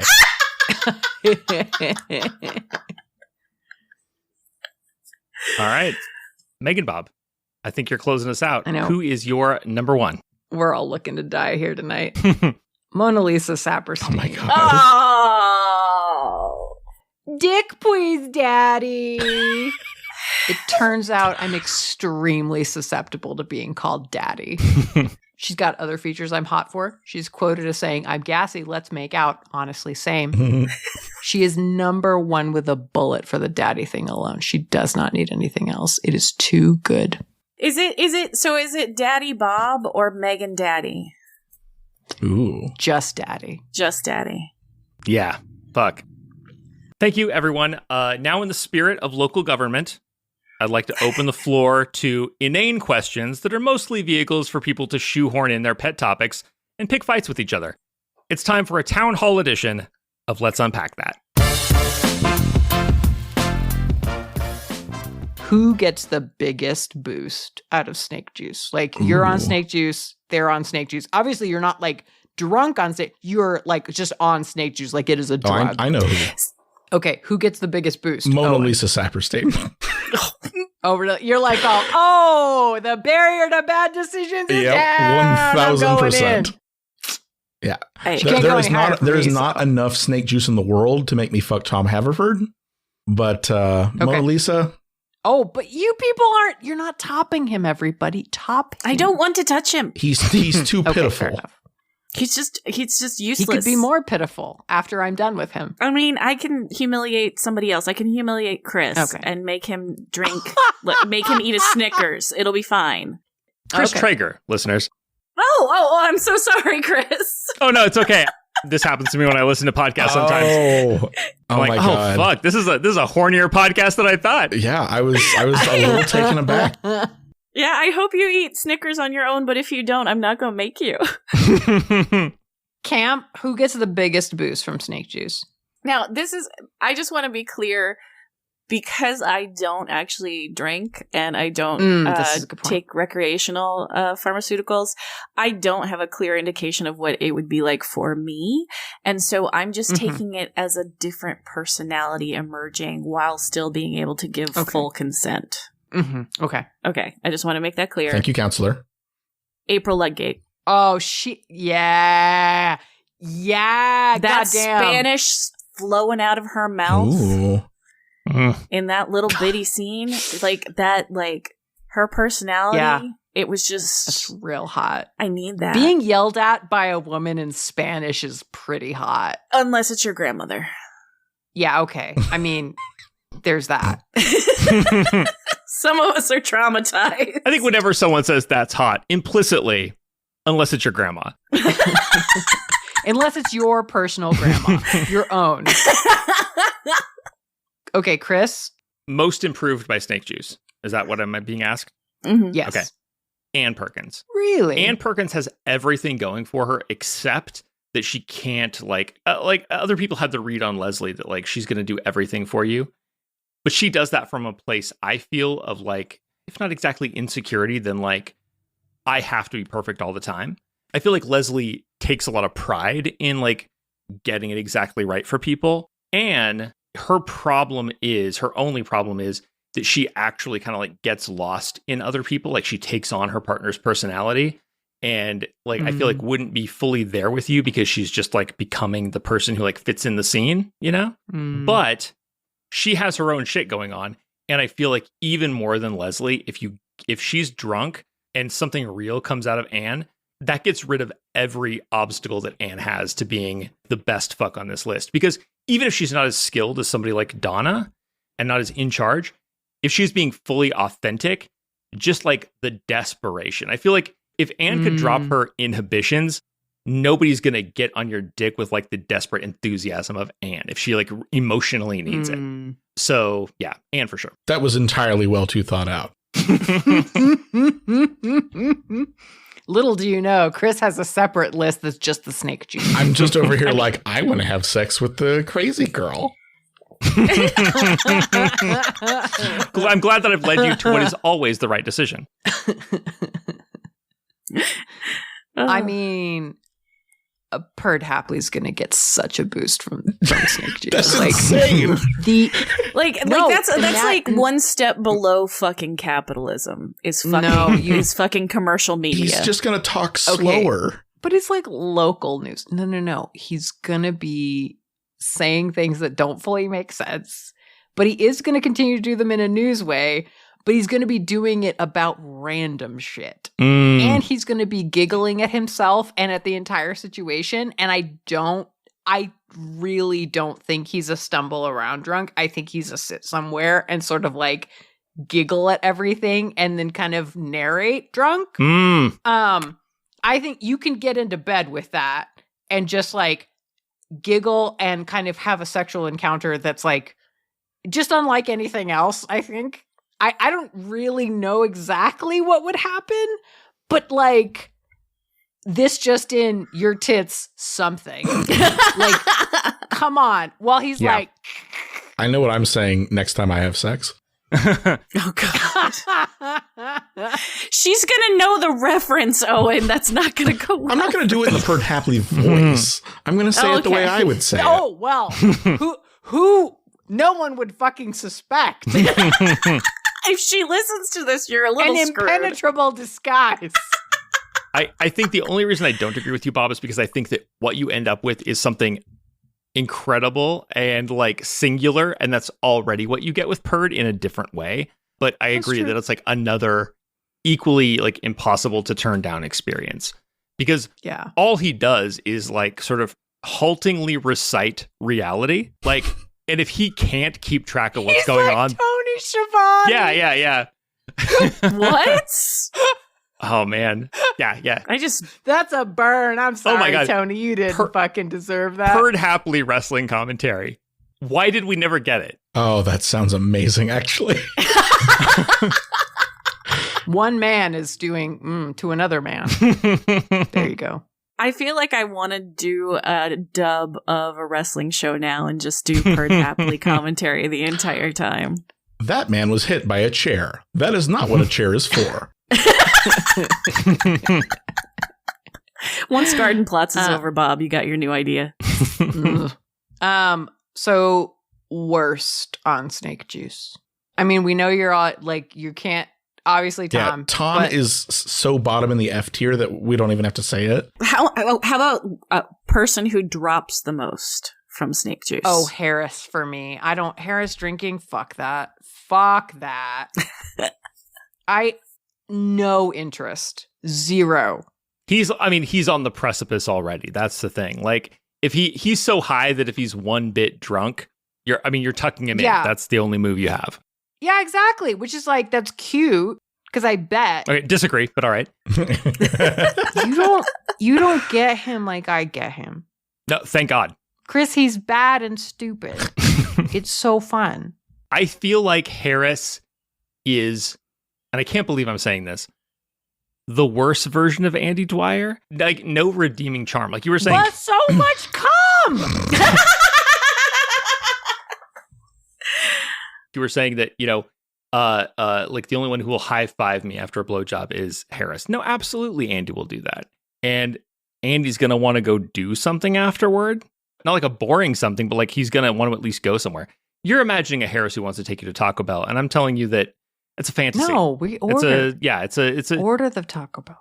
He's falling asleep, Bob. He's going to talk about how he wants to watch something on Netflix, and then he's going to try to find it on Netflix until he passes out. That's Harris. Okay. I don't need to stay the night. It's fine. Like I can leave, or I can get so high that I fall asleep and it doesn't matter anymore. Okay. This is a non-issue. Yeah. I mean, if you look deeply enough into Harris, the Harris looks back into you. Yeah, no. I accept that there's a lot of Harris in me. I understand that. That's fine. That's fine. I thought you wanted a lot of Harris on you, not in you. Both, okay. All of it. Please. I mean, he's my number 7, I Bob. want showering to be difficult. It is so nice when that happens. I know. For me, it's going to be Mark. Because Mark is going to realize how nothing he is. And he's going to start crying. Oh, no. And that's no fun. You know what I just thought of? What if... do you think you can get like an angry fuck out of Ken Hotate? Ooh. Oh, I mean, you could, but do you want to go there? That's not going to be good. That's like, if it's super angry, no. Not super angry, but just like, there's something compelling about it. If he were a different kind of angry, then maybe so. But I think that if Ken is angry at you, the emotional reaction to that is he doesn't give a shit about you. That's the problem. That's probably maybe if you bought one of his son's bolo ties off of Etsy to encourage the Etsy sales, and he's like, I do fucking love a bolo tie. And he's just like, God, my favorite kind of neckwear. You encouraged this motherfucking bullshit he's doing right now. Like, I could see that. That would, like, if you get a parent like, I've been fucking trying so hard to get him out of this shit, and you just shared the goddamn tie on Instagram, and he's all like, it's gonna happen, Dad. Fuck. Bobby Newport drunk. Ugh. Oh my, helpless. Like a fucking newborn chick. I don't know if this is good or bad, Bob. It's hard to tell with you. Why do you want to fuck newborn chicks? He's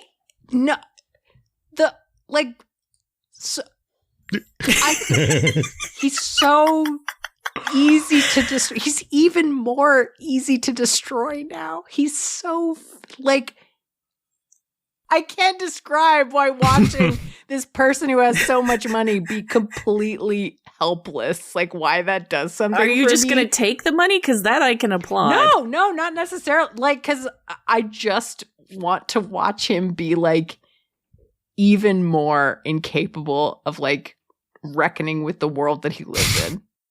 I think he'd just be, like, happier, which seems weird. That would also be cute. That's like watching a baby panda fall over. He just started looking at his hand and turning it over like a 3-month-old does. He'd discover his feet. Yes. He'd be like, oh, I can put these in my mouth. That's fun. I think he would get into what he considers to be a deep conversation with somebody and start coming to like very basic understandings of reality and being like shocked and worried. Oh, that's so fun. Oh my God. Like I wouldn't want him fuck him more while he was doing that, but I would not be able to walk away. That's too compelling. Local man realizes basic facts about the world. Are you walking away from that? Come on, you're not. I 100% am. I absolutely am. Because like it's compelling in a lot of other ways, but I can't fuck this man. How can I fuck him that the world has not already fucked him? Like he's been born with the inability to understand that he is the problem. He needs something, but it's not to be fucked. He needs a Clockwork Orange eye treatment. Yeah. Oh man. I'm sorry, I'm looking at the rankings now and like comparing all of where we ranked various people because I like seeing differences. So apparently I'm a huge outlier, or an outlier as I prefer to say, and ranked Leslie significantly lower than everybody else. Everybody else firmly top 10. I respect that, though. I put her at 15. I didn't, much like Donna, I didn't want to rank her as high as I did, but some things are inevitable. Oh, man. I feel Kris and I both desperate to fuck Mona Lisa Saperstein. You two going, hell no, I like my credit card score where it is. I guess I should answer your question, Bob. Who goes farthest down the list based on snake juice? I think that Shauna is the absolute worst, but the farthest drop is Tammy because it's such a power move to like not really seduce someone. Tammy is like, I'm going to like show you my pussy and walk out of the room. And I know you're going to follow me. And that requires that she's operating at a certain level, which she usually is, but I don't know if she can on snake juice. And if you do that and it doesn't work, that's like all the way down the list. See, for me, I picture Tammy 2 as changing 0 with snake juice. Like there is no discernible difference. Her motor skills are important. In her judgment, she has to be into herself, but in a conscious way. And there's such a vast difference between a person who's into themselves in a conscious way and a person who's into themselves in an unconscious way, where like they don't understand that someone else might see them differently. It's hot that she understands that fucking her is great, like that it's worth everything. But if she can't articulate that to another person, she goes from top tier to like a real sad drunk. I thought it was interesting that no one picked Tammy 1. I was dead sure that MeganBob would say Tammy 1. Or Tammy Mom. Oh, yeah. God. There's no, I feel things about both of them for sure, but no, Tammy 2 is unhinged. Yeah. It's pretty great. It really is. Like I can't turn that down. Also, her willingness to like just fucking initiate sex anywhere, like in any physical location. In a public library. And that's her baseline. That's where she love that. is. I love that. That is unfucking beatable. Like, no, it had to be Tammy. Like, Tammy 1 is scary, and that's super fun. But, like, Tammy 2 is like, you have to fuck me in this Target right now. That's, I mean, like, I aspire. Do you know what I mean? Yes. Like, yes. She's goals. I believe in you, Bob. Thank you. I mean, someday Target will know my pussy. God damn it. Target Corporation, I'm coming for you. In Minnesota. In both senses of the word. In the middle of one of those like circular clothing racks that kids like to hide in. Yeah, exactly. And just be like, oh, these savings. Right? Reasonable. All right. $9.87. I got a thing for you, Bob, and I just have to like put this out there because it is such a difference. So John Ralphio ranked 20, 20, 21, 8. Yeah. This is a very difficult fuck for me to like have, but I want it. Is the person who you say, like, you're like, here's a fun bad idea, and they're like, here's a worse idea. And then like there's something about that, like, enabling, but in the worst way. Just the worst way. There's something to that flavor of like, we're both bad people, and like, this is awful. Like, we should not, like, do you not like hate yourself just enough to get into that? Like, come on. Kris, I want to come back at you for another reason, but I'm sorry I interrupted. Go ahead. No. Defend yourself to me first. Finish that. Oh, okay. So I know that my bad ideas are bad, but I have affection for them, and I don't want to be yes-anded by a person who's like, oh yeah, that, but also this dumb thing that you hate. Let's do that. It would be a dumb thing that you down. hate. Yeah, that's exactly, like, Tom Haverford has bad ideas, and then John Ralphio is like, yeah, and then also, what if we do this? And it's like, it makes it worse and less fun. I think he would be a drag. Okay, Cam, go ahead. So you're pulling on MeganBob for them liking John Ralphio and having it be such a difference from everybody else. Mm-hmm. The man who put John Ralphio at 21 and put Mona Lisa at 3. Yeah, absolutely. A different... Are they? Yes. How? John Ralphio, I believe, has an element of narcissism, whereas I believe that Mona Lisa is reveling in being the worst person she knows. And I mean, John Ralphio is equally as bad, but I don't think he is conscious of it. Like, you can tell by the way he approaches Leslie. It's like, every time he approaches Leslie, it's like he's just going to shoot his shot. Like, maybe because he thinks he's in Leslie's league, whereas Mona Lisa's approach is like, maybe if I cry, or like, maybe if I have sex with you, or maybe if I pull a knife on you, like, whatever I have to do because I'm clearly the worst. I think her relationship, maybe to be psychoanalytical for a minute, like, their relationship, their dad is different. Maybe that makes the difference. She's learned a different way of surviving in the world while being the worst person. I feel like if I knew a person like Mona Lisa, I feel like she'd find a way in. I feel like she'd get me. By stabbing you? If she had to, I guess. Not somebody who's threatening me. I don't think it would come to that. But just like, you're extremely volatile. I feel like that fuck would be for me personally, a pretty good fuck. Like, I think I would remember it fondly. Okay. Thank you. Someday I'll understand. For now, the math equations are still forming in front of my face, which you all can see. I mean, no, it's because like they didn't get the Harris thing, and that's fine. They don't have to. That's fair. Yeah. Cam, I'll get your number, and if I ever find myself in a situation with a Mona Lisa, what's great about a Mona Lisa is if I say, hey, I've got this person who really wants to see how this works, I'm going to go ahead and like do a video call. She's going to be 100% into it. So I'm going to try to help you out with this. I didn't know where this was going, and this is the only way I wanted it to go, and I didn't even know what I was asking for.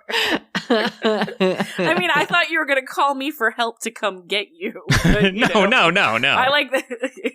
Oh my God, no.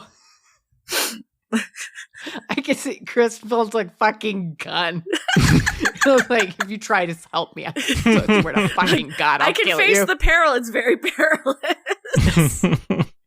Owen, this was your first ever time on the show, and we don't talk about how we make our list very much. I'm very interested. How did you, as, you know, a now non-virgin, like, make your list? It was very by the seat of my pants. Recently, I actually did something very similar to Hard Choices, where in the Fallout subreddit, there was a question of which companions from that series you would like to party with. And instead of just, say, 3 from the franchise, I rated every single companion from every single game on a scale of how much I would like to party with them. Did you get a lot of upvotes? I hope you got I got nothing. I got 0. It was just for me. You know what, though? You got what you needed. But similar to that, I did it entirely from memory, with the exception of I did watch that Harris episode with a friend because we were hanging out. My boyfriend, yes.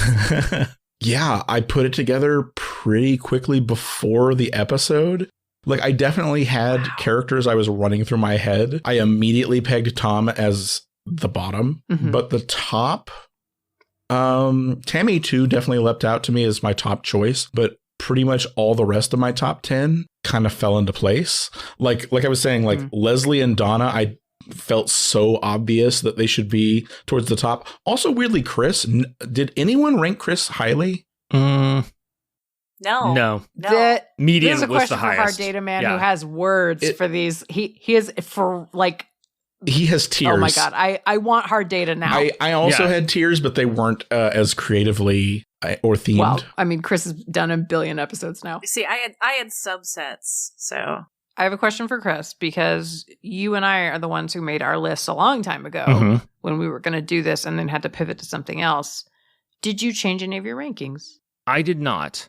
I looked them over and I thought about it, and it was interesting, like, even in a relatively short period of time. My rankings looked a little different to me now, but ultimately, yeah, I think I stand behind all of this. Yeah, nothing changed. How about for you? No, I moved some of my shit around. Yeah. Who moved? Oh, Tom Haverford for sure. Because I was like, what the? No. Because I did have like a positive, like, of course I want to fucking make him cry thing. And then I was like, no, that's too good. I got to move that up. That's too valuable. Bobby Newport moved way the fuck up. Bobby Newport. Same. Ranking remained the exact same, that he was going to cry after 3 minutes of eating pussy, and I'm so angry about it now. This is a real window into the way my brain works. Just that it's like, it was a different day. Top ones didn't move that much. You know what? Ben Wyatt moved up for me, actually. That's because at first I was like, he's going to be too, like, not romantic, but just like, he fucks you the way that he fucks you because he loves you. And then I was like, no, he's a nerd. That'll be fun. I can just poke him. Around any nerd shit, I'm like, oh, you probably have like sexy feelings about whatever XYZ character. And just like ride that out to the furthest point I possibly can. Yeah. Any of that shit. No. Hours of entertainment. He has too many passions. I get to exploit all of them. That's very good. Yeah. Okay. I want to ask about Jerry, because I remember I'm like not necessarily moved by, but I understand the argument that like Jerry he's got to be good at something, and this kind of like his situation implies that it's fucking. But like, remind me what you're like, why Jerry ranks so high for you.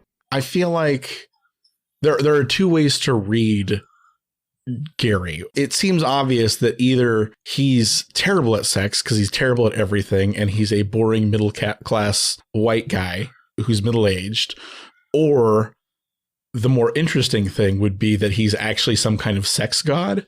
And what is Parks and Rec if not a show about optimism? Thank you. Let's get it. I've gone over all our numbers. We've been peeking at them as we've been doing Let's Unpack That, but I have the complete list in front of me. We've talked a lot about mysteries. We've talked a lot about optimism, which I'm against. But now we have hard numbers. Let's find out empirically who are the best and worst fucks in Pawnee, Indiana.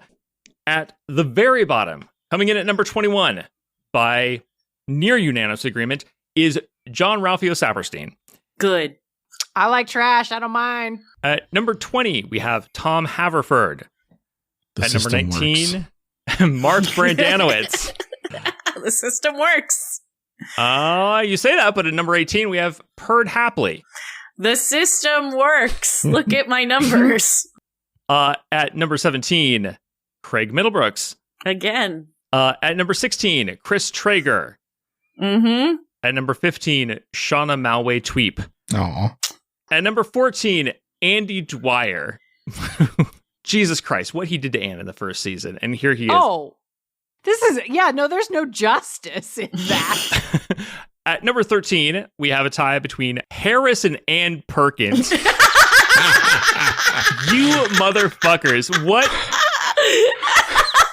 They're finally together. You don't get, look, someday you're gonna understand it, but you just don't. Sorry. All right. So number 13, yes, Anne and Harris, exactly like the same amount of sexual appeal.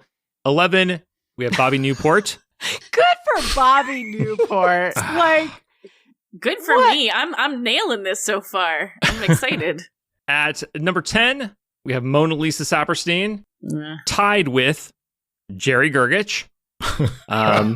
She would 1000% fuck him for no good reason. I love her. At number 8, we have Lucy Santo Domingo. At number 7, Leslie Knope. At number 6, Ron Swanson. Getting into the top 5, at number 5, we have Ken Hotate. At number 4, Ben Wyatt. At number 3, April Ludgate. At number 2, Tammy. And I think we all picked Tammy too. Tammy too. And at number 1, Donna Meagle. And good for Donna. Nobody ranked her number 1, but she is number 1 here because, like, from an objective perspective, it's got to be Donna. Because the system works. It's the red thing. It's weird. We have never once done an episode where we looked at the final list and we're like, no, I disagree with this. I don't know what, I mean, granted, it's the 4 people who produced it. So maybe if we gave it to a larger sample size, but I still think. I think everybody knows Donna is number 1. Yeah. Donna's number 1 objectively. See? What remains is to rank the universe of Parks and Rec. Because Parks and Rec is so much about Pawnee, and our interest in the show is so much about what it represents, I think we should rate the fuckability of just these characters from Pawnee. I don't think we need to consider, like, how fuckable is the world these characters live in. I think we're talking about how fuckable is Pawnee. Is that agreeable to everybody? Yeah, I think that's... Otherwise, you're ranking the world, like, our world. We're not trying to fuck Eagleton. I'd fuck Eagleton. So uptight. Oh. I know. I just smash and grab. ¿Por qué no los dos? Yeah. Cam, how many boners out of 10 do you give to Pawnee? Well, if we're talking about Pawnee as this crew of folks, I would say that, I'm trying to think, I'd probably say like a 6 or a 7. Like, I think I'd have a pretty good time with some of these folks, and I wouldn't be terrified of most of them. All right, I think I'm next. Jeez, it's so hard. Let me look at this list and see, like, where do I get to your nose? Yeah, like where I'm not enthusiastic, because I feel like I would make the decision to fuck Shauna Malway Tweep, although I think I would regret it before I was done. But Chris Traeger is a real no. So it's, I mean, I'm saying no, like, at the median, but the highs are really high. So yeah, I'm gonna give Pawnee a 6. But the reason it's not a 7 is Andy Dwyer, Harris, and John Ralphio. My bottom 3, they are dragging Pawnee down. Pawnee could be a 7 or even an 8 if it were not for them. But those 3 experiences, no. Owen, how about you? I'm going to put it just below average, honestly. Because while looking at my list, my yes, I would starts at about 12. There's just not enough people that get me really, really excited. So it would be below, even though it's that's more than 50%, my friend. Okay, if we're doing it that way, then that would be exactly just below average, just above average. So I guess round up to a 6. Okay. I mean, would you like anybody at the top more than just, I guess? I mean, Tammy 2 is the one that like really gets my motor running. You had to listen to your like adopted brother say but then, that. like the Dark Side of the Moon, you have Tom Haverford who just drags everything down. Into it. I just pretended he didn't exist. I try and do that Such is every the day. nature of the list. Yeah. Like, I think everyone purred and below, that's like 17 to 21, is pretty dire. Fair. Yeah. That's interesting because I feel the opposite. It's like, for me, Purd is number 9. And like Shauna is like, I'd regret it at 10. At 9, it's Purd. And I'm like, as long as I'm sure he's there and this is okay, it's absolutely a yes. And like from there up, I mean, come on, like Lucy Santo Domingo, Ann Perkins, Leslie Knope, Donna Meagle, Tammy, like Ben, that Mona Lisa, for other reasons. All that's like, it's gold from 9 up. So that's, yeah, it's interesting that Purd is like the break point. MeganBob. I'm thinking about this in a weird way. So I'm polyamorous and I'm imagining like, okay, so Neil and I moved to Pawnee. Am I like happy with the neighborhood? Mm-hmm. Am I like, this was a good choice? And I'm like, honestly, yes. I would be like, because there's like, these are traction fucks. These are fucks where there's like a gimmick. There's a thing.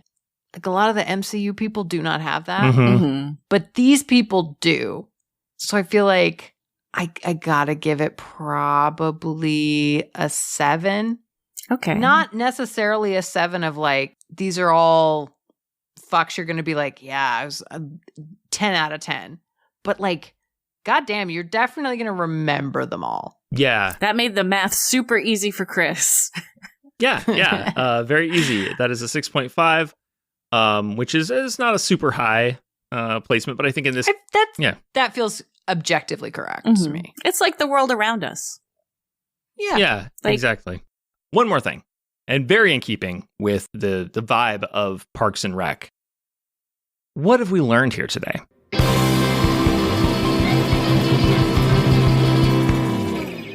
I learned that Parks and Rec actually has a lot of characters that are minor incremental differences from each other, and that when I was ranking them, I have feelings about that kind of person, so that they ended up being clustered.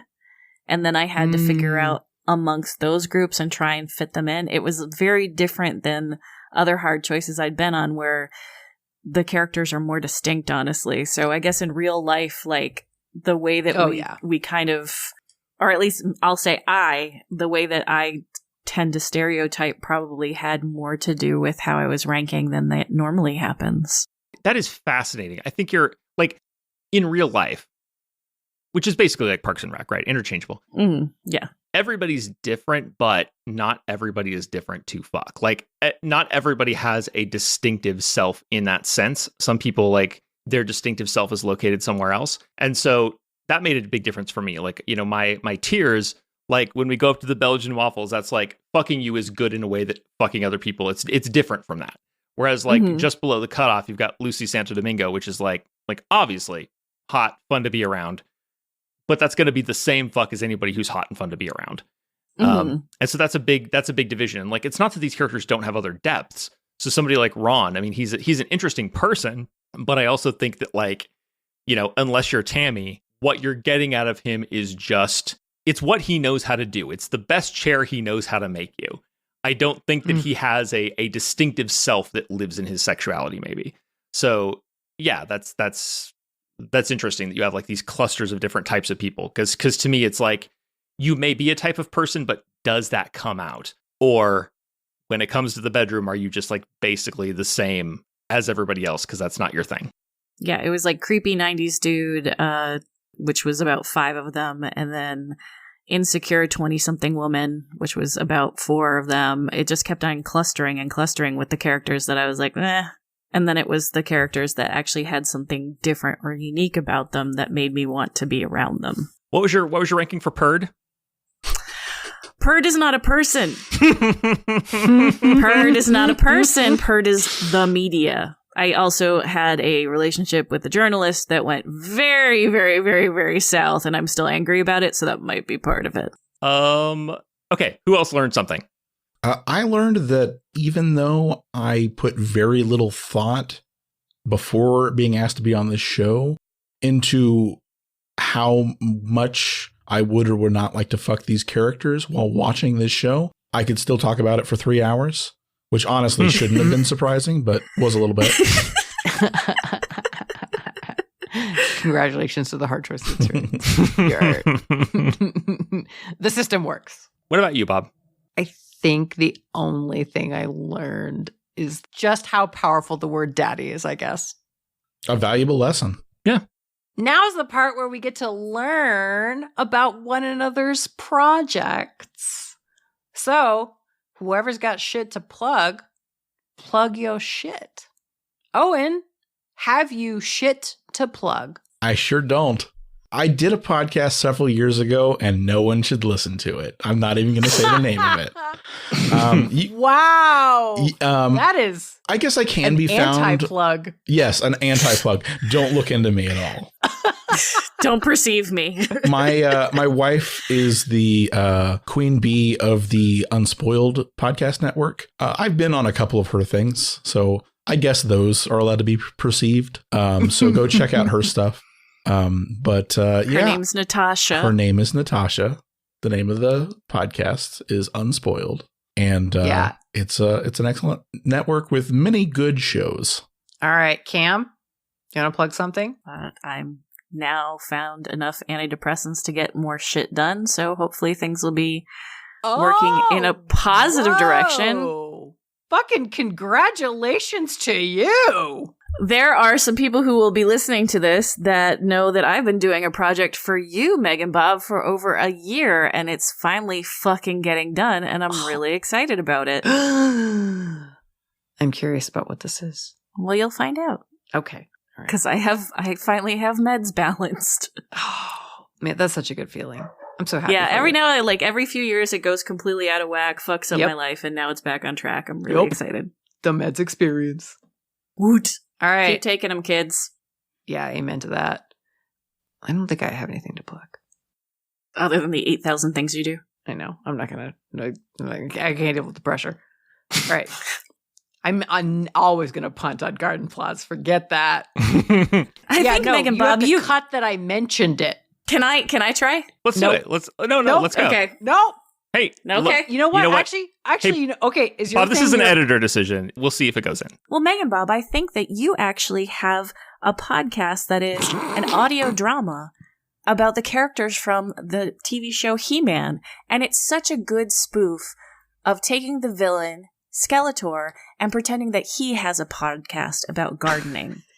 It's just a delight. I've enjoyed it for the past several years. I have it on a feed and get to listen to it probably multiple times a week just because it's so comforting to have that sense of humor and warmth and affection every part in my life, and I will forever be indebted to you and the folks that put that show together. Okay, this is a very selfish question to ask, but I have to know, which is the episode that you have listened to the most? I think so. There's a couple that I listen to on their own fairly regularly. Anything with Duncan in it. Aw, yeah, Jared Anderson's real fucking good. But it's also how you write him. I like Duncan a lot. Yeah, I know. I can feel you in him. I also really like the fishing episode. Oh, well, we did get Hal Loveland. That was a pretty big one. But again, it wasn't because of the voices. It was because of the story and how, like, you had that interaction and, like, that depth of what it's like to have a sibling and still have that person care about you, but also drive you nuts. Oh, okay, you can stop jerking me off now. I'm good. I came. No, I've got one more. Suck it. Okay, now I'm chafing. Okay, and then, well, one I will say I just like a whole bunch because the baby's on it, because Gabriella's on it. Oh, okay. No, I was just like, I 100% was asking because I was like, which one do you think is the funniest? But that's okay. No. Oh, the funniest one. No. We have to move on. You can't take it anymore? No, I can't. Legitimately, Kris, you have to cut all of that. I cannot have any of that. The funniest one is the car wash one. Controversial. All right. Kris Newton, I believe you may have shit to plug, which is the biggest. That in itself, I want to plug. You know what I want to plug? Kris Newton has shit to plug. I mean, I guess what I love about garden plots is that it's a different side of MeganBob. Like if you really like MeganBob, but you're like, I love hard choices, but this isn't a whole person, then you got to go listen to garden plots because it's like a whole different. There's a part of Bob that exists outside the podcast, like the humor, yes, the drama, yes, the sensitivity, yes, and like not just Bob, but the other writers on the show who are also great. Yes. So it is worth seeking out just to see if it's like if it syncs up to you, because I think there are some people who are going to be fans of one show or the other, but if it's your sweet spot, you don't want to miss out on it. Like if you're that person, if you're into both. Also, MegaDumbcast is coming back. It exists. It's out there now. You can go download it. Fuck you! You have to plug it for reals. You plug it like it fucking matters. MegaDumbcast. It's a podcast. It comes out every day. They're short episodes. Then if you subscribe to the Patreon, patreon.com/MegaDumbcast, then you can get megasodes, which compile the week's episodes into one big megasode. Each season, I'm covering every single goddamn page of a role-playing game supplement or core book. I started with Palladium books like Ninjas and Super Spies, Heroes Unlimited, Beyond the Supernatural, but I moved on to, Baby's First White Wolf, the Street Fighter RPG, and now I'm moving on to the hard stuff. This season is about Alien Hunger, the very early Vampire the Masquerade adventure.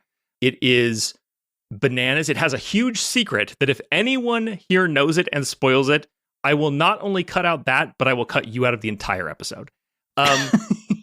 It's big. It like you want to listen to this and follow along with the adventure as it proceeds, because I'm not spoiling it. You get to go through the story and see how weird early Vampire could be. It is megadumbcast.podbean.com. If you want to listen to the episodes daily, you subscribe to that feed. If you go to patreon.com/megadumbcast, then you can subscribe to the patrons only feed where you get the megasodes on the weekends. So on Sunday, which is the only day the show doesn't drop a daily episode, you get the megasode and you get the whole last week in one big chunk. It's a solo podcast, so it's just me talking into a microphone, which may sound like it couldn't possibly work. And like I'm right there with you. Like I can't believe I'm still doing this. But the fact that I can't stop really helps me not to stop. So, I mean, look, listen to it or don't. I'm going to be here. Kris, I was a patron before, and I know that you put it on pause. Do I need to go back in to start it up again, or am I good to go? Anybody who canceled the subscription, which I did, like I put out a thing like, this is going on hiatus. I don't know when it's going to be back. Patreon continues to exist only for people who want to like go back and listen to the episodes. Now it is coming back. If you've been a patron and you haven't canceled, then it's going to start coming to you again. Yes. Yeah. But if you did cancel during that time, which was like, arguably the right choice since there was no new content, but like, then you want to go back and sign back up. And then you get there are multiple seasons of the show. So like you get, as I said, Ninjas and Super Spies, Beyond the Supernatural, Heroes Unlimited, Secrets of Shadowloo, 3 different supplements for the Marvel Superheroes role-playing game. I did all in one big season. There's a whole other podcast series, Fuck, Marry, Slay, about fucking, marrying, and or slaying all of the 13 clans of Vampire the Masquerade, plus some bloodlines. I did those with different guests. The main co-host of that was Claire Mulcairn. Oh yeah, I did ones too. Yes. There's some me shit on that feed. If you want to hear me, a proto hard choices, a hard choices before hard choices. We did Street Friender together 1 billion years ago. Mm-hmm. And Street Friender is this before this was a twinkle in my eye. And also me screaming about how much I want to fuck fishmen. We did an episode about gargoyles. And there is like a half-hour bonus episode pulled out of that is just us playing I'd Take That Dick about what exotic gargoyle dicks each of us would take. I tried to sell Kris on some gems that he walked away from like an idiot. Yeah. Literal gems? Maybe. Who knows? Listen to find out. They're gargoyles. Thank you so much for listening to this episode of Hard Choices. We hope you enjoyed it. Come back in the new year. Everybody has been coming at me who does this show regularly to say, tug on my sleeve, go, MeganBob. The next episode we have to do is, so things that may be happening in 2024. Super Mario, dragons, a lot of dicks to get on there. Bleach, 100% Bleach is definitely happening. Guys, we're going to have Cosplay Fiend from like TikTok. He's very funny on the TikToks. Nick at Night. Kris, do you want to say things that you have urged me to do that may be coming in 2024?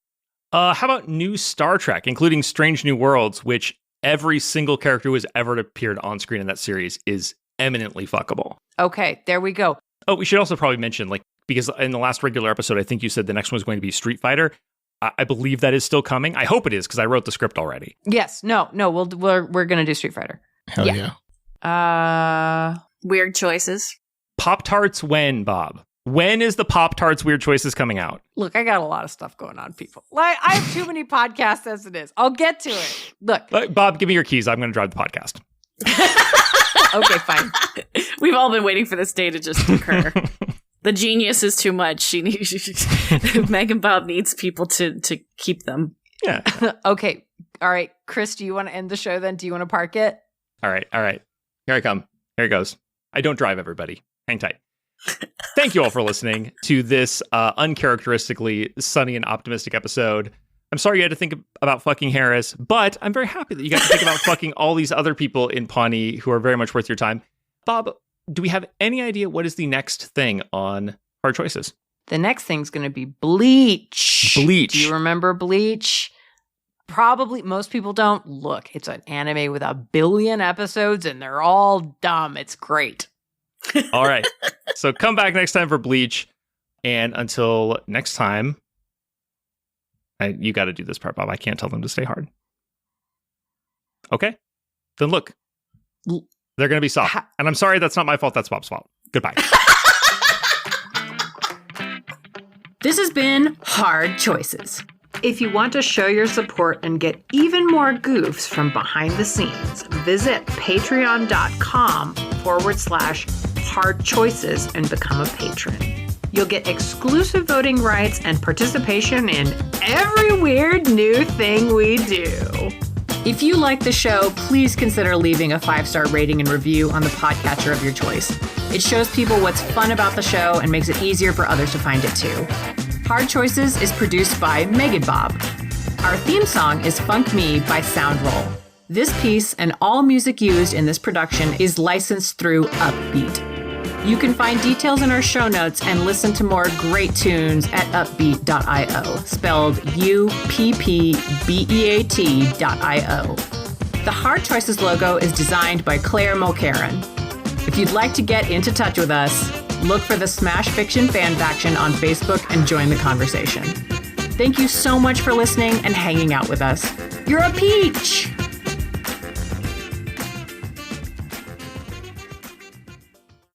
The phrase horny MILFs in your area gets thrown along. I'm really sorry. That's okay. Ron Dunn, a.k.a. Other Ron, whose enlightenment and attunement to nature make him an interesting sexual prospect. Anyone who... Oh, can you take that again? Yeah. Ron Dunn, a.k.a. Other Ron, whose enlightenment and attunement to nature making... Motherfucker. Just go slower. Okay.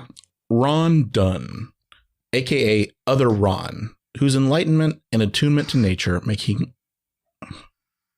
I swear to God, I'm going to do it this time. Just go. It's okay. It's okay. I've done this many times. Yeah, you have no idea how many times I said Tarkatan. You know that saying, like a pessimist is one who thinks we live in the worst of all possible worlds? Or no, an optimist. Never mind. I'm not going to... The point is... I love that saying. I'm just going to do a George W. Bush and I'm going to skip to the end. The point is, I think maybe Jeremy Jim is living his best life. No, before we go, I'm going to retake that saying and then just seamlessly put it in like I never got it wrong. Okay. Here we go. Okay. But we'll know. You know that saying, an optimist is one who believes we live in the best of all possible worlds, and a pessimist is one who fears this to be true? Oh, yeah, that saying. Great. Thank you, Bob. 100. I got you back, bud. All right, back to the script. Number 9, Kris Traeger, Indiana State Auditor turned Pawnee City Manager. A hyper-positive, okay, help me. I know, that's a toughie. Indefatigable, is that Nope. it? Fatigable. Like fatigue. Indefatigable. Sorry, I've never actually said that out loud.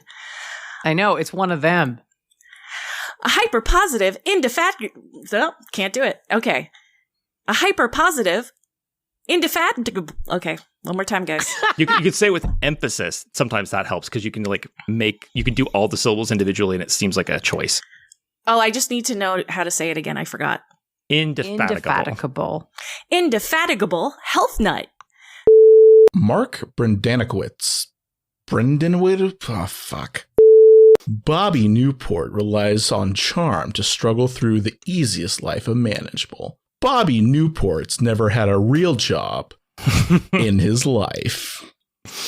That's beautiful. perfect. You might want to take Bobby that last line because you didn't say imaginable. What did I say? You said some word that doesn't exist. That sounds like me. Bobby relies on charm to struggle through the easiest life imaginable.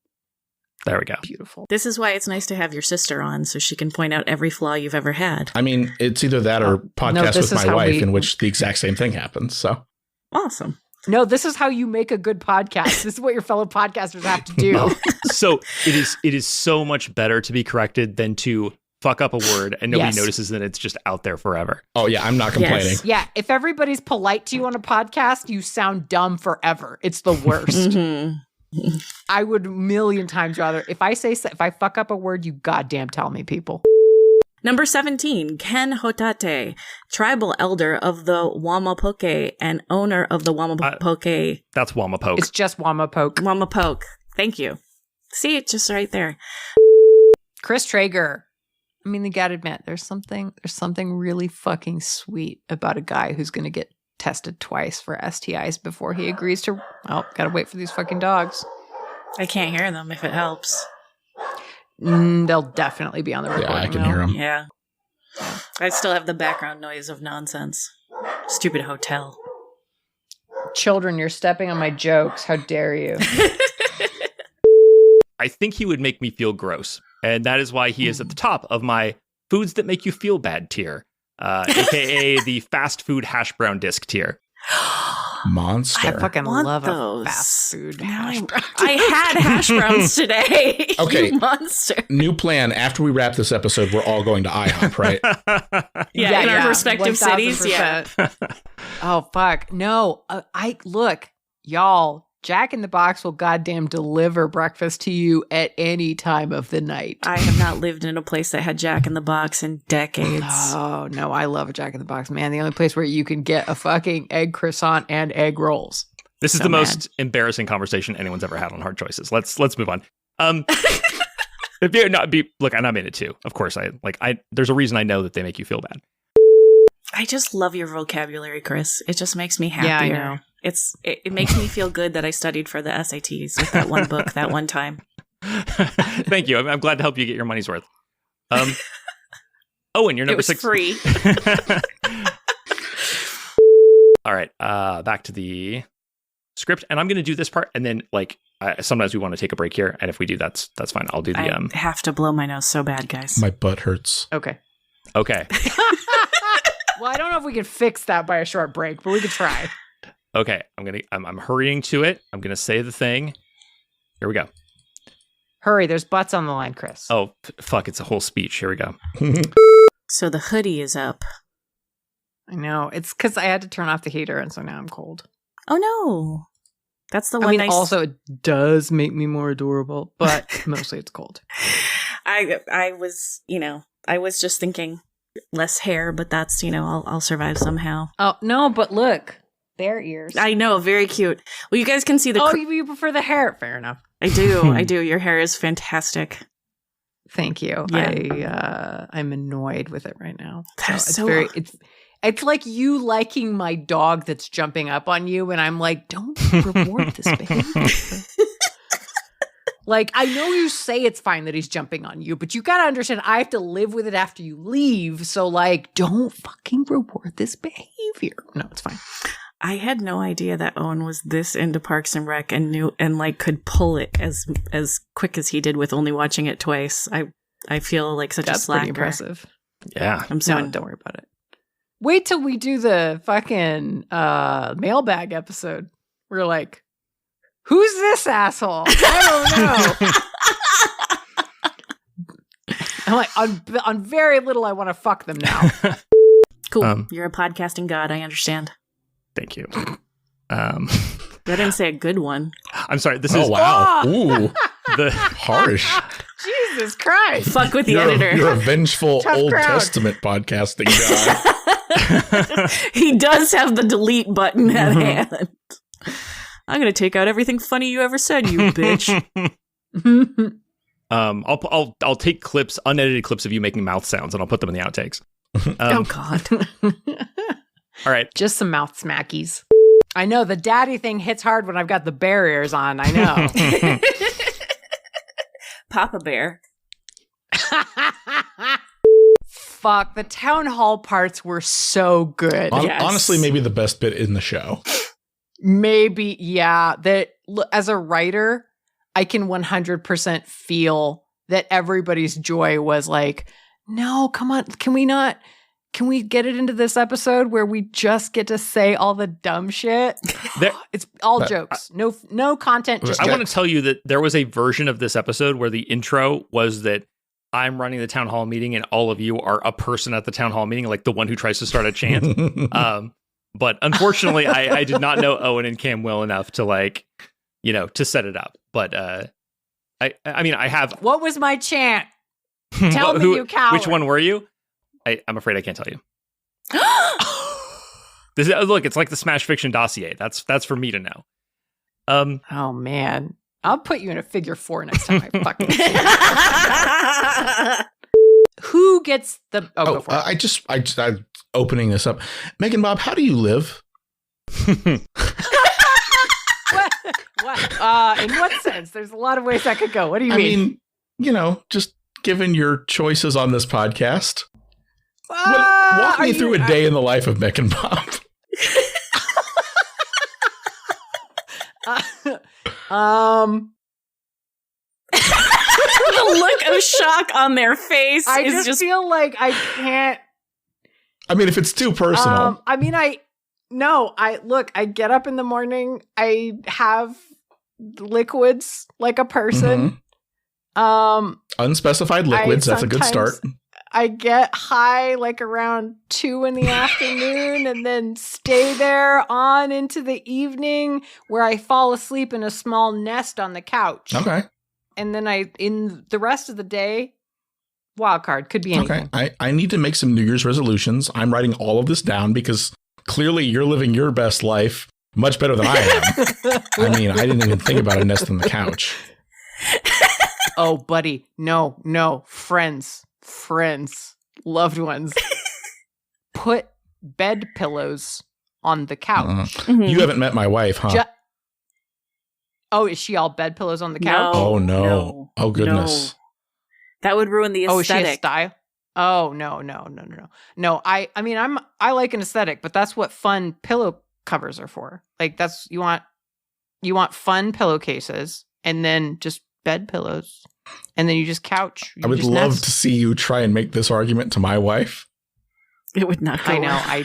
I don't think it would go well. It would have not. A separate secret couch for this. I do have a couch pillow on the bed because I like to elevate my arm when I sleep, but that couch pillow has to live on the couch during the day and can only come to the bed at night when we're going to sleep. Do you have to does the couch pillow it gets to come to bed and daddy's I have to sign out on a form. I just want to point out we also didn't mention Diane Lewis, and that makes me a little sad. Oh, yeah, I mean, she's super. Diane. Yeah, the thing about her, and it was really hard to pick characters for this episode. A little look behind the scenes that I think will end up in outtakes.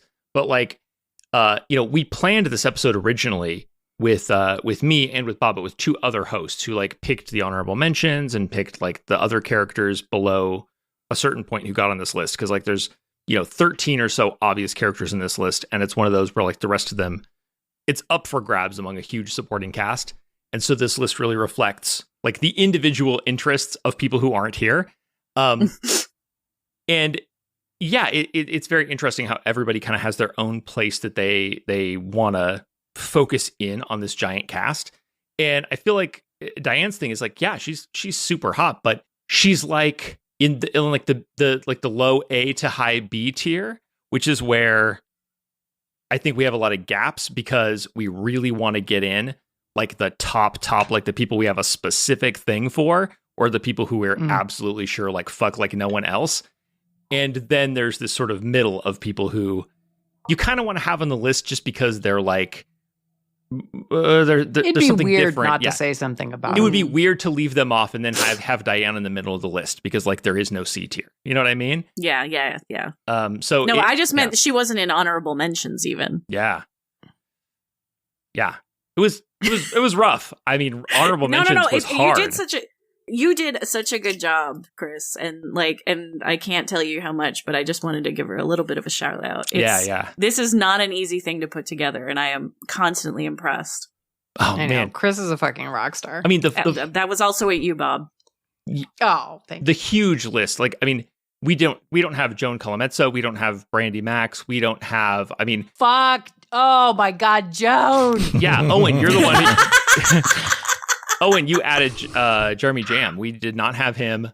It's just like, I mean, you could name character after character after character who we don't have on this list.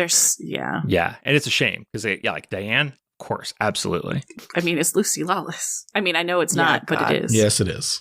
I think the only thing I learned is just how powerful the word daddy is, I guess. A valuable lesson. Yeah. How powerful is it, Daddy? Ooh. Oh, fuck off. I have to edit this out because if I don't, people are going to start doing this on the show. This is an escalation we cannot afford. Yeah, no, fair. I apologize. Thank you. No. I hate being got. No, you don't. That's what I do to other people. You do not. I'm so sorry for being bad, Daddy. No. I'll stop. So Bob, this is where I normally throw it over to you when I do the show. Do you want me to call for plugs, or you could do it? It's up to you. Oh, wait. Kris, what did you learn? Oh, I thought my response to you would be... No, you went into your... Okay. I mean, what did I learn distinct from that? I mean, not like a lesson, but like a question. I am left wondering if there could be something to Harris, only because I am so far from seeing it. Like, if I was like, oh yeah, like I see where you would think that, but you're wrong, then I'd be confident. But like, I have no clue what someone would get out of Harris. Kris, we're going to a bar where Harris and Mona Lisa are, and we're going to exchange numbers, and we're going to make it happen for each other. Am I willing to make that sacrifice for science? Am I willing to watch someone walk out of the bar for the most dangerous fuck of their life while I go home with a guy who's going to make me listen to Fish? I'll put it on mute. All right, you have to be there to protect me. You have to like a video call with each other, like fucking these separate people going like, and neither of those people gives a shit. I know, both being like, what are you learning? Yeah. Okay. I mean, that's what I got. I didn't learn much else. Okay, Bob, do the rest of the episode.